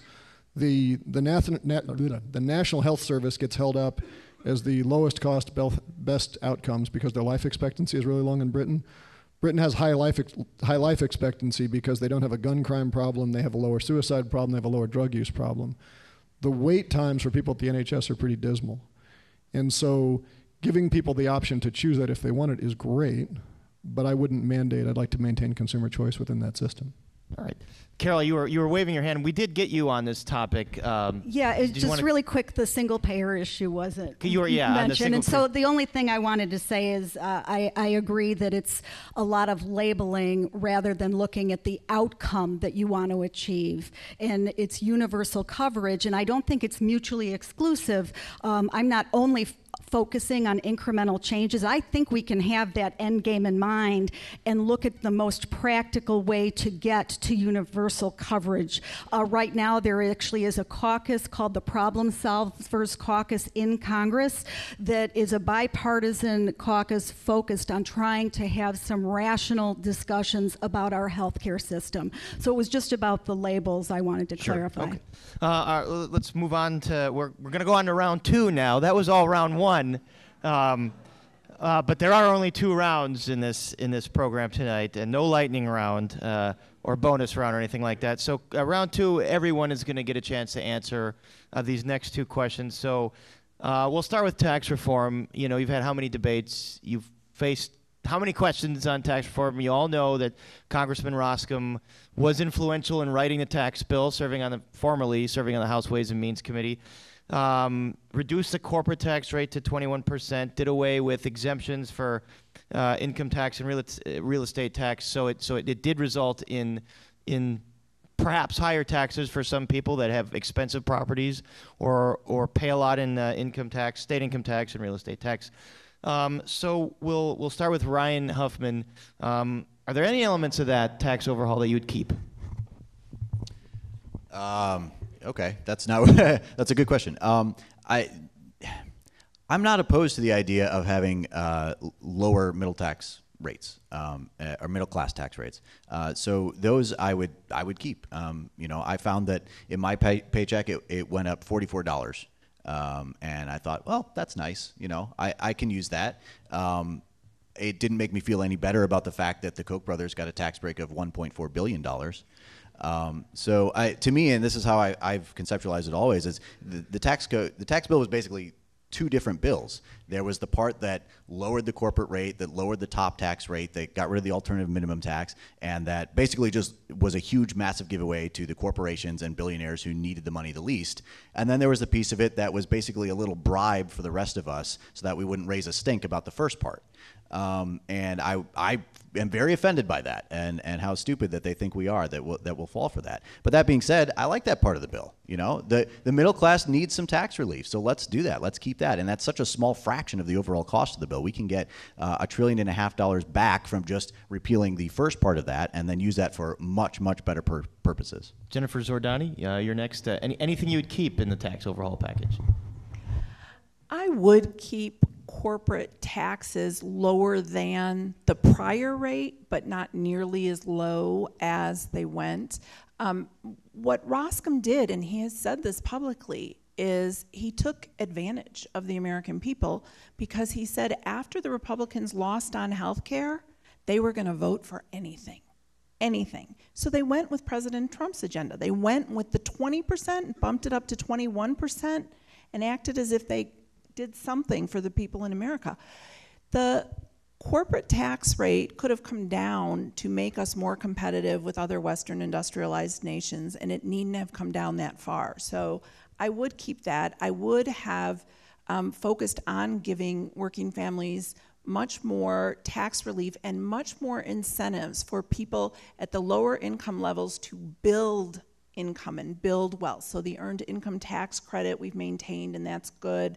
But there has to be programs and tax incentives where when people start working and start earning more, they don't feel like they're immediately having all that money taken away through increased taxes or losing other benefits. There are a lot of working families that still use food stamps, for example. Sean Caston. So I think there's a progressive case for reducing the incentive for itemization and increasing the standard deduction. I think there's a progressive case for reducing the size of mortgages that are deductible. I think the challenge on both of those that wasn't done in this bill is, number one, you still have to provide social services. So if the net impact is lower tax income, who's going to provide those services? There's also a challenge on both of those that the net impact is to proportionally reduce the incentive to own versus rent, which probably reduces property values, and you've got to have some transition through that. But I think in a more thought out plan, those are not bad ideas. I also think that there is a case to be made for reducing the corporate tax rate to the extent that it is tied to articulated goals. There's a huge hand-wavy thing that says if you reduce corporate taxes, business will invest. Nonsense. Now, there are times when that's true. You know, I mean, when the TARP was passed, there were real issues with getting cash in the economy. But when corporate profits are an all-time high, that's not the case. But if you go and you reduce corporate taxes by saying, for example, we'll increase the depreciation schedule because we want you to invest in new capital plant. Now we're not saying if I reduce the taxes, you'll invest. It's you will get your tax reduction when you invest. or you can provide job and training credit, so you will get your tax credit once you employ more people and train them.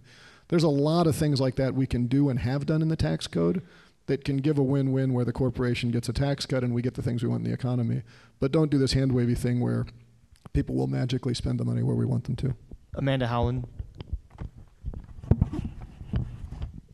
Well, I would certainly keep the provision that provides tax cuts for the middle class and for the working families. I believe that that's important.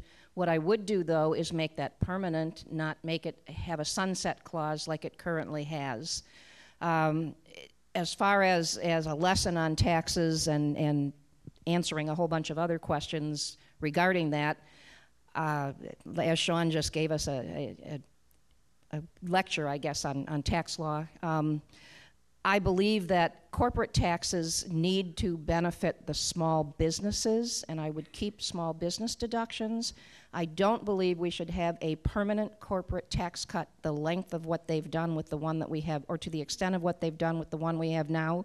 That $1.7 trillion that we're going to lose, and that's not even accounting for inflation, is now going to be paid for by taking money out of Medicare, Medicaid, the ADA, and hurting people with disabilities. It's going to take out of your Social Security, and I do not agree with that part. I believe that anything we can do with tax cuts that is going to help our working class and our middle class, which is the backbone of this country and which is what our country was founded on, is worth keeping and worth expanding. But in terms of corporate welfare, no. Carol Cheney.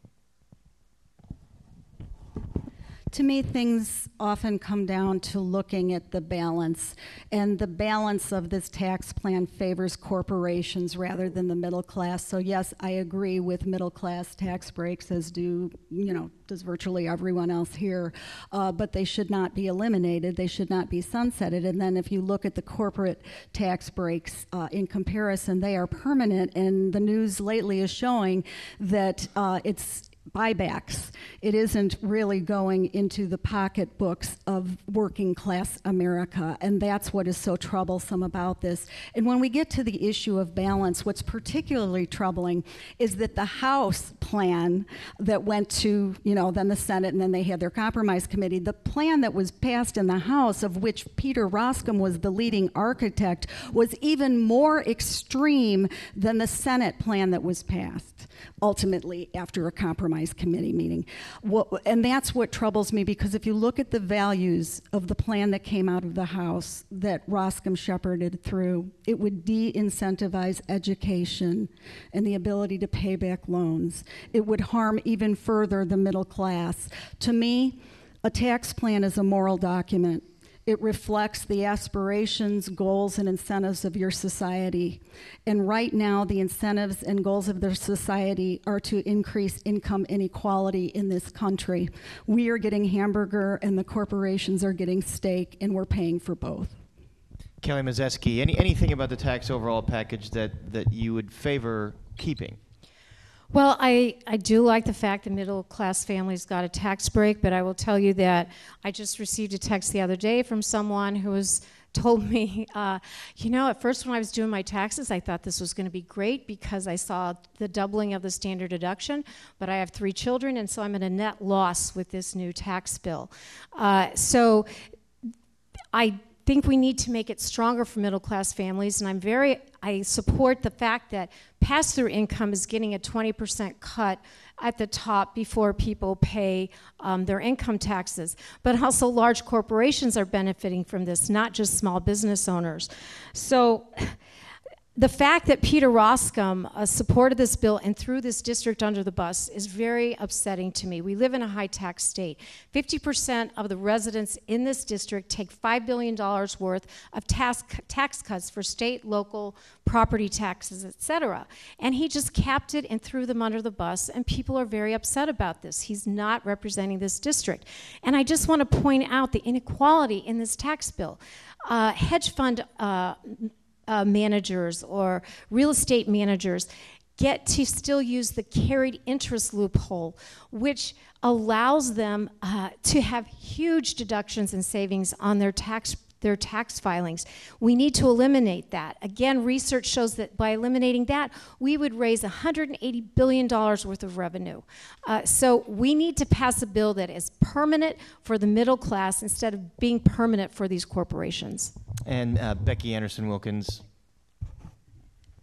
Well, I'll give you an example. My parents, salt taxes. They live in a house that my great-great-grandfather built in 1892, and now they're going to be paying another $7,000 in taxes because they won't be able to deduct the property taxes they have on a house like that. That basically has just passed from family member to family member to family member. 83% of the tax breaks in this are going to the very wealthy and the large corporations. And I don't know what all of us think up here, but I'm a progressive. And I look at taxes as a progressive way, and that means that everyone needs to pay their fair share. For the income inequality in this country, everyone needs to pay their fair share in taxes. And I think all of us can agree. But I'm going to tell you, one of the people sitting up here did not agree with this a little over a year ago when she ran for state senate up in the Barrington area. She stood for a flat tax. She stood with Ronner on a flat tax. To me, when you're a Democrat, you stand for progressive values, and that's what this means. That you stand for equality and getting rid of the inequality in the tax system. Because when you stand for that, you're going to stand for people, and you're going to stand for the middle class and those who are trying to reach it. Kelly Mazeski, I should give you a chance to respond to that. I know you're wondering who that was about. Becky brings this up, but I've said over and over again that I'm for a progressive tax. And fortunately, we have a progressive tax at the federal level, the level I'm running. But I absolutely support a progressive tax for Illinois residents because this governor has run us into the ground when it comes to debt, and I'm very concerned of the direction this state is going. And the only way to make sure, if the House and Senate down in Springfield vote to increase taxes again, that it doesn't become an unfair burden on the middle class and low-income taxpayers. So I absolutely support it, unequivocally. Let's move on to the topic of trade and tariffs. So we know about the tariffs that have been proposed by the administration and put into law, 10% on aluminum, 25% on steel. Also, this is a little-known fact that Sonia, in her research, made me aware of. On that same day, 11 of the 12 nations that were originally part of the Trans-Pacific Partnership, TPP, signed the trade pact now called the Comprehensive and Progressive Agreement for Trans-Pacific Partnership. So everyone but the U.S. that was originally part of that deal are in that trade pact. So two questions here, and this is to everybody. Do you support the higher tariffs, like the ones on aluminum, steel, and would you support future trade pacts like TPP, given the fact that other countries apparently are signing up for this? Kelly Mazeski, starting with you. Well, I'm very concerned that this tax or tariff or import tax was another unthought out, reckless decision by Trump, just like he put a 30% import tax on solar panels. It doesn't make sense. And my concern is that this import tax or tariff will have a negative effect for more industries in this country than it will benefit, and will have a negative effect on more workers than it will benefit in this country. I also think that what Trump is doing is leading to the decline of American leadership in this world. We have just jeopardized our relationships with our allies by making this proclamation, you might say, by Trump without it being well thought out. And now our allies abroad are talking about raising taxes on the goods we export to them. So this could end up being a trade war, and nobody wins in a trade war. Now, when you talk about entering into trade agreements, I think if we can be sure that a trade agreement will benefit our workers, that they can compete with their wages and their skills, then it can make sense. If the trade agreement requires environmental standards for everybody involved, and they're on an equal playing field with that, then I can support it. And if a trade agreement will benefit the small businesses in our country, then we can support it. So we have to be smart about it, but we do not want to be left behind either and lose our status in the world. So I think we have to enter into trade agreements that clearly benefit the American workers. Ryan Huffman, those two topics for you. I'm not wholly opposed to the idea of tariffs, but these tariffs were done very poorly. I definitely don't support them. The idea that Trump said was to punish China for loading a lot of cheap steel into the market, and this does basically nothing to hurt China. It just hurts Canada and it hurts Mexico. And just looking at it, I know there's Democrats especially in Ohio and Pennsylvania, that have a lot of steel mills that are totally in favor of this. And if we had a lot of steel mills in the 6th district, I might be totally in favor of this too, but we don't. We have industries that depend on cheap steel in order to build their products. So this is going to be a net negative for the 6th district, absolutely. So I would not support it. I think in general, trade agreements need to be done, as Kelly said, with the workers in mind, American workers. What actually helps protect our industries here? And something like the TPP, there were a lot of problems with the TPP, and one of the things that I just couldn't get over was the fact that under the TPP, corporations were going to be allowed to sue countries if they had too strict of human rights regulations or any other kind of regulations. It's giving unprecedented power to corporations. At the same time, by this treaty going forward without us in it, the country that benefits the most from that is China. They could not be more thrilled that we're not part of that we're not exerting any leadership or any authority in the Pacific. I didn't like that deal, but we need to be open to having those sorts of deals with other nations, or else we're going to continue to fall behind the rest of the world. Protectionism is not a good strategy. Trade wars are never a good strategy. Becky Anderson-Wilkins, those two topics for you. You know, all the tariffs that he's doing, we think about solar panels, especially 24,000 people will lose their jobs in the United States because he's put a tariff on solar panels. And what is that going to do to renewable energy and increasing that here in this country?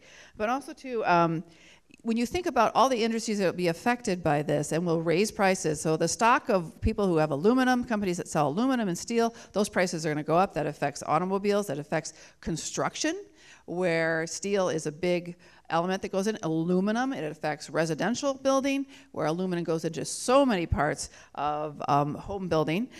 This is just going to have a ripple effect through the whole thing. And what I hate is that he's chosen Mexico and Canada, our two closest in geographic, our partners and our biggest partners. But he's threatening with NAFTA, that he wants to get what he wants out of NAFTA to make this deal with them and exclude them from the tariffs on steel and aluminum. There's been so much evidence that trade wars can take us into depression, if not recession, when we get into too much of this. And he's playing with too much fire here. And what Donald Trump does repeatedly, and what he's done with this meeting, even with Kim Jong-un, he never consults anybody. He has his exposure some of the greatest minds and departments, and he never consults. He just reacts. And this is what we end up with over and over and over again. And on the issue of trade partnerships, like TPP, and the fact that there's this new CTPPP, whatever it is, what about your stance on that? Well, you know, I think anything like it was already been said. We have to protect American workers and American products and American industry, and we really have to do that. And I think anything that keeps us from doing that is not a good deal. Sean Kasten, you're next up. So on the first one, on the steel tariffs, I want to go back to the answer I had before about immigration when I mentioned that the U.S. has not created middle-skilled jobs over the last 40 years. Manufacturing as an industry uniquely creates jobs across the whole skill level. There's almost no other sector that really does that well. And there's fairly good evidence that the more you support manufacturing, the less you have to support your welfare state and vice versa, because you squeeze people out of the system. And there's no magic answer to that, but it's a trade-off. There are a lot more jobs in the country that depend on converting steel into other goods than there are in manufacturing steel. And so the net impact of that tariff is a net negative on jobs in the U.S., which means it's going to be a net increase in our welfare state. So on that ground alone, I don't support that policy. Now, that's not to say we shouldn't support other parts of the manufacturing sector, but you got to do the ones that have the net impact. On the TPP issue, there's another trade, and I have a harder time coming up with a precise answer on this. In an ideal world, we would never allow anybody to sell goods in the U.S. that doesn't meet our labor and environmental standards, because we're just outsourcing our problems elsewhere. in an ideal world, we would also continue what we've done since the Monroe Doctrine and maintain a sphere of global influence with our trading partners. There is a tension between those, right? And having done some business in Canada and Mexico, I think NAFTA got it about right. I think the TPP pushed too far towards let's look after our national security at the expense of allowing people to sell goods in our country in manufacturing conditions that we would never tolerate inside our own borders. Amanda Howland, same two topics for you. Funny that you should ask this question, because I saw when the 11 countries came out and ratified that treaty. I've been a supporter of treaties per se with other countries, because what Trump has done this time is just another step toward isolationism. That's been his goal all along. I don't understand why, but he is pushing us toward isolationism in all of our policies across the world. As far as the tariffs are concerned, yes, there are times when tariffs can be helpful. In this particular situation, he is not accomplishing what he wanted to accomplish. We've already had a situation where the European Union and our allies in Canada and Mexico have come out and said, if you do this, then we are going to slap tariffs on your goods that you export, plus we're going to raise the cost of goods that we're sending to you. And a lot of that was just in the news yesterday and today. So that is not going to help us as a country. The second thing that's happening here is because we're not leading throughout the world, other countries are taking advantage of the situation, and I know that China, as was already said, is probably laughing all the way to the bank, because this particular set of tariffs is not doing anything to control China. And China just got charged for dumping lots of steel into the common market at a much lower rate than what anybody else would be able to produce. And Sean is right in terms of what's going on with, we manufacture more with steel than we do produce steel. So this is not helpful to us. Jennifer Zordani. I don't support these tariffs. Yeah, you're up. Carol Cheney, you're next. Oh, sorry. I don't support these tariffs, and for so many reasons. I do think it shows a lack of a strategy. I think it shows his singular thought process, that he promised something to the steel and aluminum industries when he was running, and all he could do was think to pass these tariffs quickly, and he fulfilled a campaign promise. It does hurt downstream manufacturers. It will lead to increased costs here in the U.S., decreased purchasing, loss of jobs. We saw that when, I think it was the last President Bush who had raised tariffs, and we did see job loss from those sets of tariffs. I also think that what it reflects is a lack of strategy for growing manufacturing jobs in the U.S., which is one of our toughest issues. But that means we have to provide more training, more education. We have to start building the people who can perform those jobs. We are lacking a lot of skilled jobs, electricians and plumbers, and it also raises the cost when we want to put in place an infrastructure plan. So now we're going to pay more to build infrastructure in America if we could actually do that after these tax cuts. The second part of the question was the TPP, and it's an interesting, these are interesting issues because these are issues where Elizabeth Warren and Donald Trump might be united on certain approaches, but we saw that the issues that came up with the TPP were addressed in some part by the transatlantic treaties, that we were going to address protections for companies on standards and reduce the ability to sue over the better U.S. standards. So we should participate in the TPP. Carol Cheney. It comes down to me to issues of both substance and procedure. As far as the tariff, if you look at the substance, it is not going to help our country. But to me, what was also troubling was the lack of procedure in making that determination. I'm opposed to governance by tweet. And that is what we are repeatedly and unfortunately seeing by the current administration. And this leads to instability not only within our country, but in our place in the world. As far as the TPP, you have to always look at the details and how it will affect workers in the district. When I take an approach on something, I look at the net impact in the district that I would be representing. There have been large disputes about both the TPP that was lobbied heavily before as well as NAFTA and whether it in the end really helps workers. But regardless, we have to play a role in the world community, and that is what is the overarching troubling issue.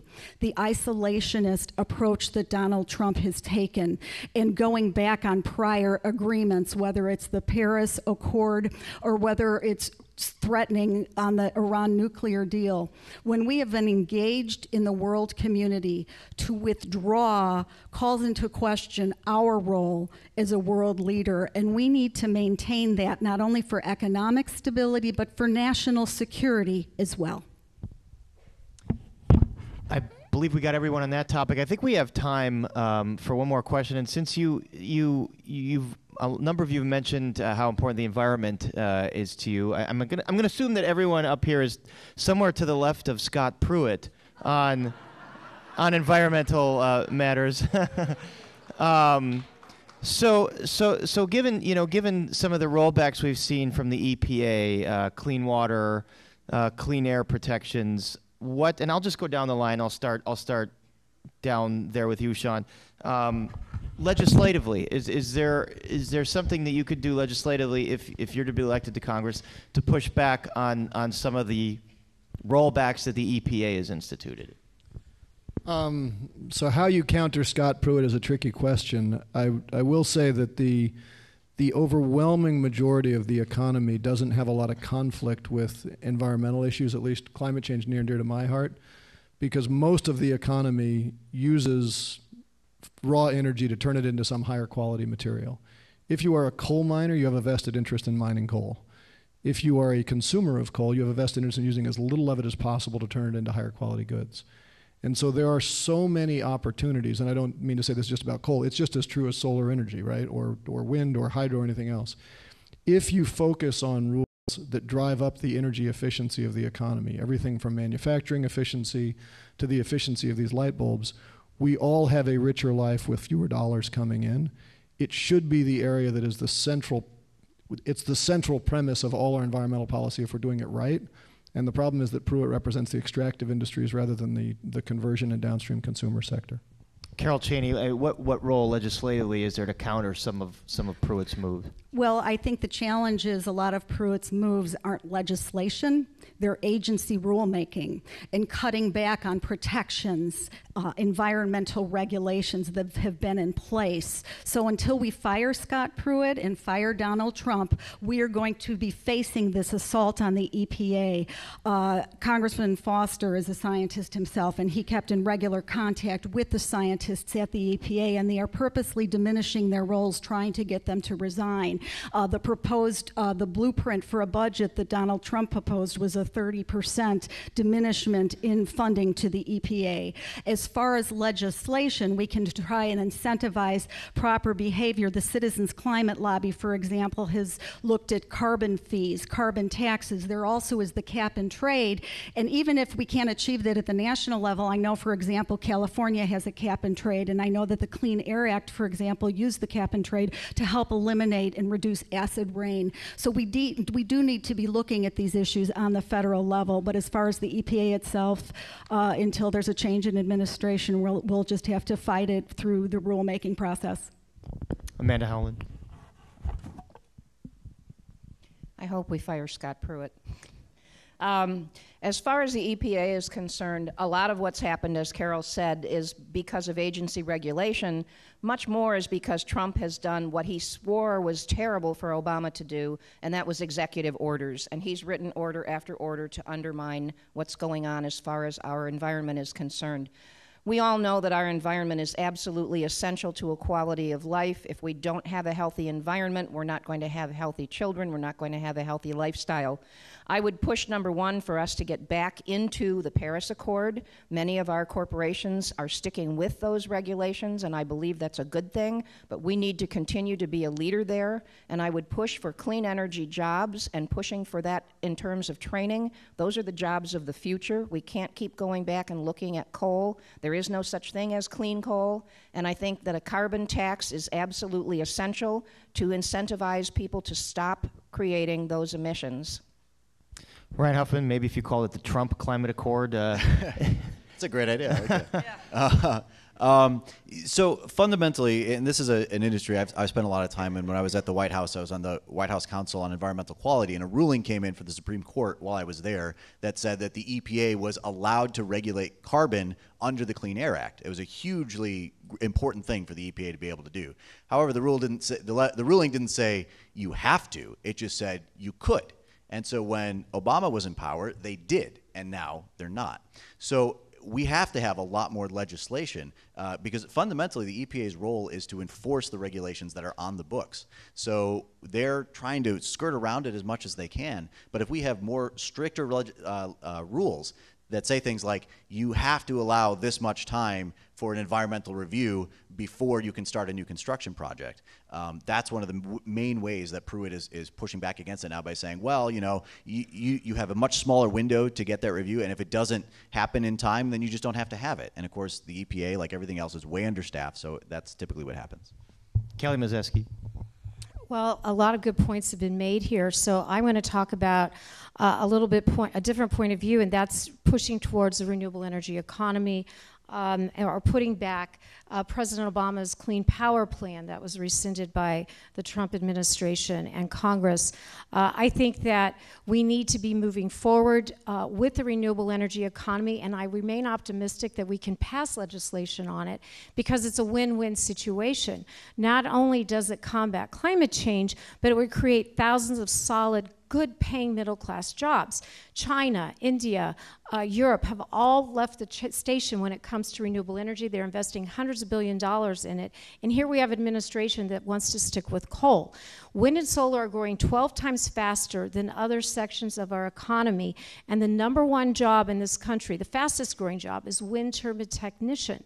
So this is the way we need to go. And I will just quickly say that our state, we do have something to be proud of, and that's the Future Energy Jobs Act that was passed in December of 2016, and that could be a template for the rest of our country. Becky Anderson Wilkins. Well, I have a daughter. Well, first I wanted to mention about the Trump care. I'm starting to feel really sick just thinking about that, so I just wanted to mention that. But I have a daughter who's an environmentalist, and she worked for NOAA, the National Oceanic Atmospheric Organization, on the Chesapeake Bay, working with all the stakeholders and constituencies in the Chesapeake, working on climate change and ocean rise. She has since left that job because it was going to be eliminated by Mr. Pruitt. And she was just quoted about her whole position in the Atlantic magazine about how she stood about what was happening on the Chesapeake Bay. But also, too, I think we're talking about so much of what's happening here. We have someone who is now in this position. Peter Roskam has taken over $360,000 from the fossil fuel industry. So we know who he's listening to. He's not listening to our environment. But we need to bring back the Clean Air Act, the Clean Water Act. And when you think about a lot of us who live in the 6th Congressional District, we live on the watershed to Lake Michigan. So we are getting Lake Michigan water. We need to protect that. It's one of the largest sources of fresh water in the world. That seemed really fast. But okay. I'll let you continue. No, but it's just one of we really do need to protect fresh water because we don't have our air, we don't have water. What do we have? And our health, obviously, except for Trump care. But when you think about that, I really do agree with the Citizens Climate Lobby when you think about carbon tax or carbon fees and dividends. It is a great way to tax carbon and target carbon emissions, but also bring that dividend back to individual families and users. I think it's a great system to think about how we use carbon and how we can give it back to people. And so they're very conscious about how they spend energy. And I do want to mention on the Naperville City Council, we have won a sustainability with the state of Illinois several years in a row. We have many initiatives that have been done over the last 3 years since I've been on the City Council. Jennifer Zordani. The EPA evidences that government is up for sale. It's as simple as that. The fossil fuel industry has bought its way into politicians' pockets for years, and it continues to levy its influence. And what I recognize is there absolutely is a cost to environmental regulation. I don't want to run from that. I'm a Democrat. I want environmental regulation, and it costs us, and the benefit to that is well worth it. We can feed our people safely. For the most part, people have safe water. We have a lot of issues that we don't fix. One of my gripes with the EPA is I don't think it worked quick enough. We're talking about the rollback when we still hadn't cleaned up our Superfund sites. There is so much work to be done, and it is what makes us strong in America. And for anybody as a politician to suggest that environmental regulations aren't worth their cost, they're simply wrong. Okay, so that's the close of round two. We're going to go to closing statements now. So congratulations, thank you everyone for sticking through this robust discussion. So we'll go in reverse alphabetical order, starting with you, Jennifer Zordani. And in your closing statements, I just want you to differentiate yourself. Tell us why you are, in your mind, better than your opponents here, and the best person to take on Peter Roskam in the fall. I'm standing for this. Sure. Okay. This has been brutal sitting here. I can't see any of you. This has been really tough. Okay, so thank you so much for coming tonight. We've got a great slate, and I appreciate the engagement. I appreciate the fact that having a contested primary like this is giving people something to come out and make a decision about. I stepped up to run this race because I understand what people in our district go through. I'm a single working woman. I lived in a 3-generation household. My mom passed away this summer, but we together built our lives and tried to live strong, stable lives. And I don't think it's fair for our representatives to take away what we have built. And Peter Roskam takes that away from you every day. He undermines healthcare in America so that it costs you more. He's comfortable with Betsy DeVos undermining public education in America. He's not putting forth a tax plan that lets us take down our debt. He lowered the corporate tax rate without fixing loopholes. If we talk about the climate tax structure, the fee and dividend structure, we can't implement a system like that until we take away the subsidies that are given to fossil fuel industries.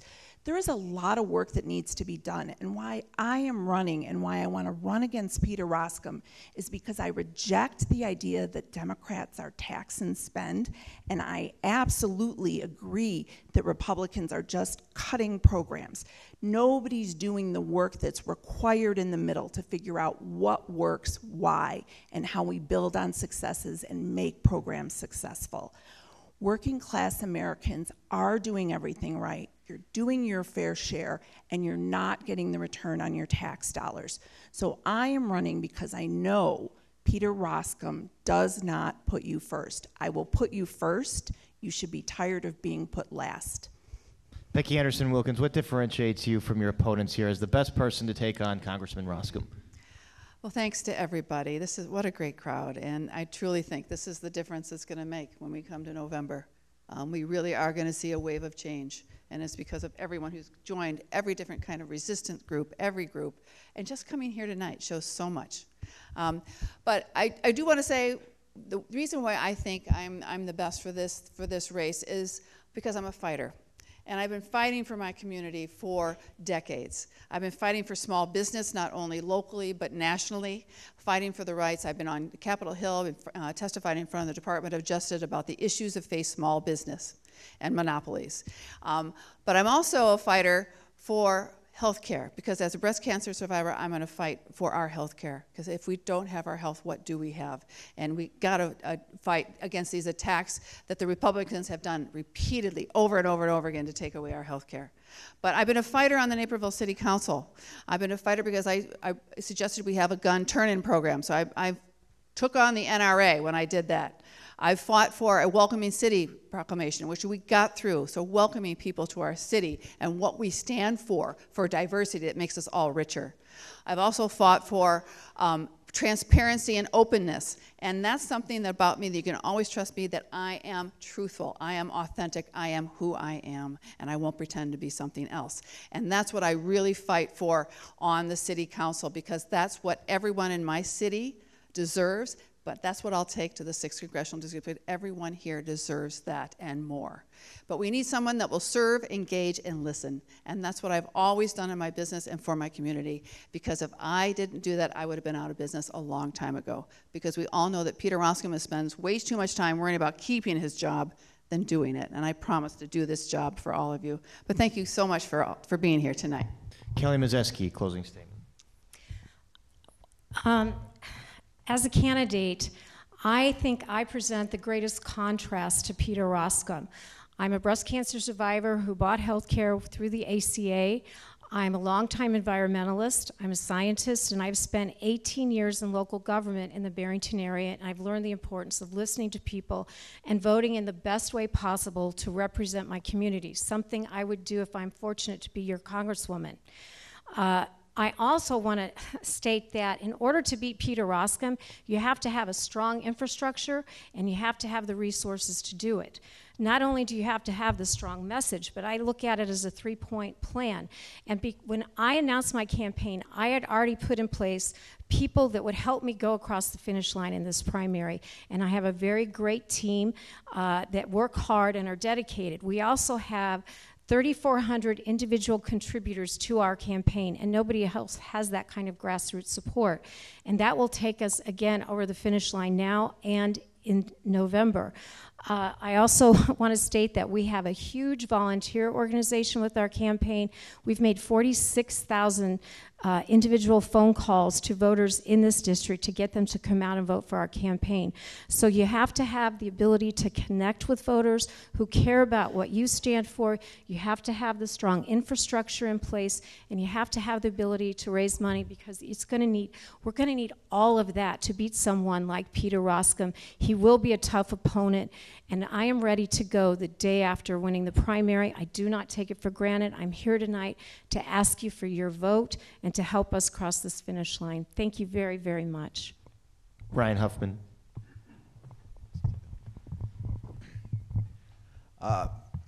We all know what's at stake in this election. We have to beat Peter Roskam this fall. We have to flip Congress blue and hold Donald Trump accountable. And I think that everyone I've spoken with is taking that responsibility seriously to make sure we pick the right candidate. But I'm a little concerned that it's leading to this idea of strategic voting. I'm not going to vote for the person I really think would best represent me. I'm going to vote for the person that I think other people in the district will like too. And I think that leads to this mindset of let's nominate someone who's centrist enough that maybe Republicans won't notice that it's actually a Democrat and they'll vote for us almost by mistake. I don't think that's right. I don't think that's the right way to win elections. I think that you can make just as good a case that money can't buy enthusiasm. And we need to make sure that we're giving people a reason to come out to the polls and vote for us. That we're putting up candidates who are bold enough to say, I believe in universal health care. I believe in a single-payer system. I'm going to fight for that. And the polling tells us that Republicans don't hate progressive policies nearly as much as they hate Democrats. They hate people who play the game. So they want people who are going to be authentic and tell you what you really believe and are going to be independent voices. And if Nancy Pelosi says to me, you know, vote for this bill even though it's bad for your district, or spend 5 hours on the phone with out-of-state donors, I'm going to say no. That's not what I was sent here to do, and that's what people are really looking for. So I urge you to vote for the candidate that you think best shares your worldview, that can best, most articulately explain the problems facing the people of this district and the solutions to those problems, and the person who's going to fight for the things that you would fight for if you were in Congress. I hope that I'm that person, and if I am, then I hope you'll give me your vote next week. Thank you. Amanda Howland.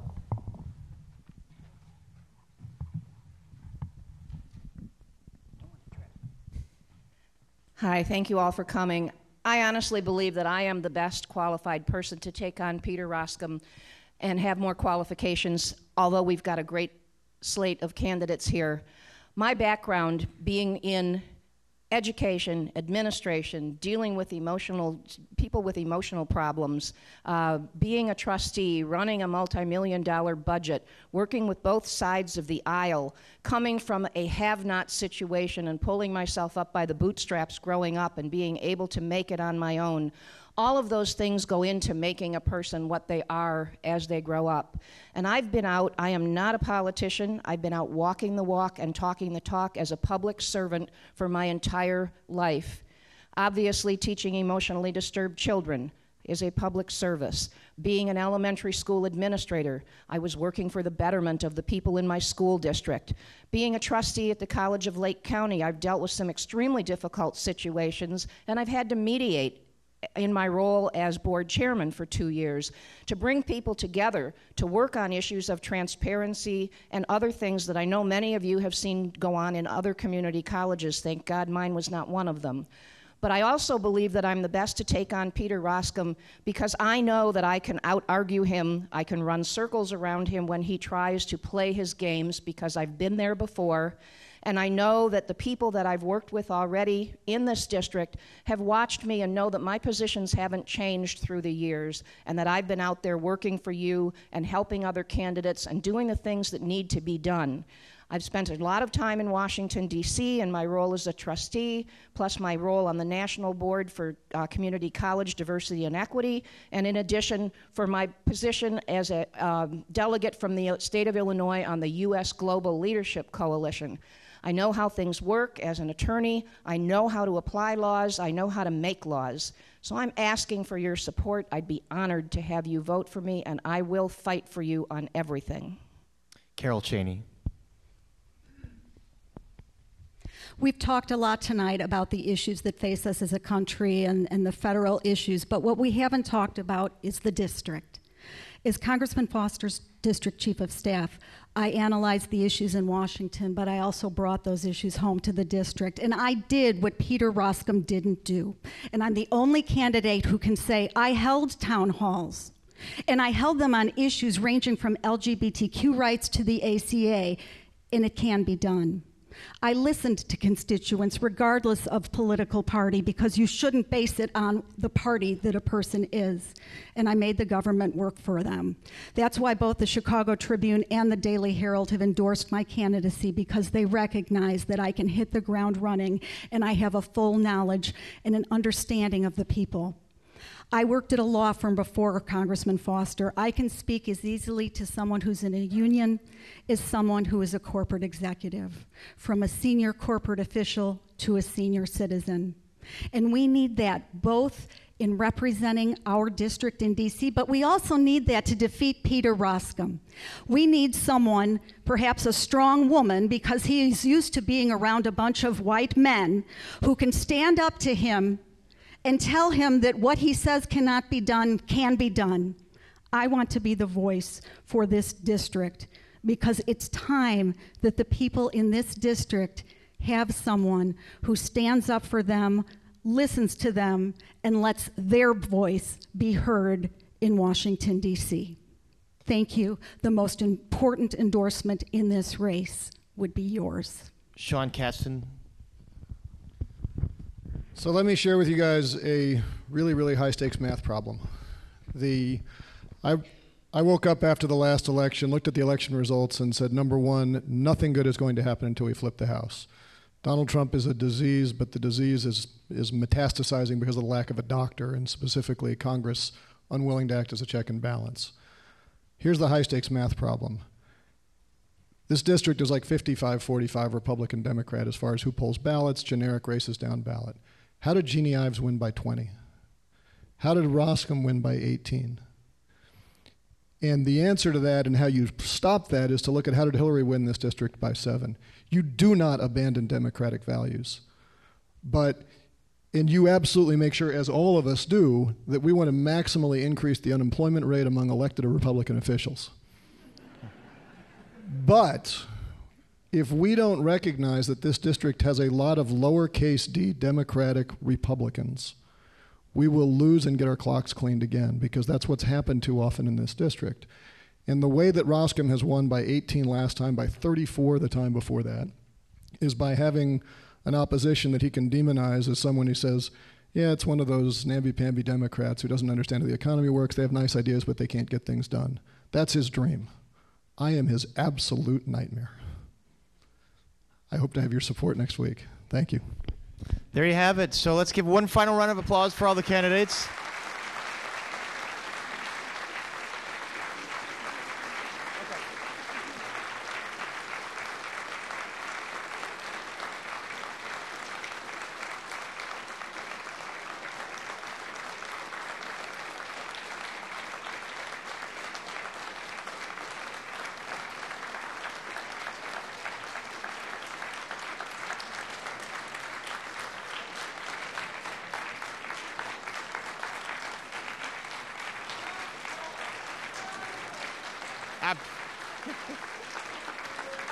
No, yeah. Maybe the drums. Well, I'd say that's a pretty hearty endorsement for all of you here on the panel. So thank you all so much for being here. Have a safe drive, and we're going to have a closing statement and a closing blessing, I believe, before we leave. So I'm going to give the podium back over to Rebecca. Is it? All right. Oh, sure. That works fine, too.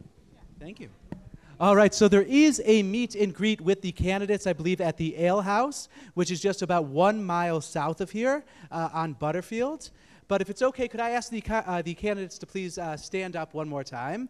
I would like to ask you, because I really heard some wonderful things tonight, really about how you would like to listen to your constituents. So I have 2 questions for you. And if you disagree, you can sit down. If not, you can just stay right up. One is that if you win the primary, will you come back with our interfaith partners of Lombard and Villa Park, with our Reform Illinois, with our Protected by Faith, with also the incumbent, Congressman Roscommon, for another forum? All right, wonderful. I actually was not worried about you.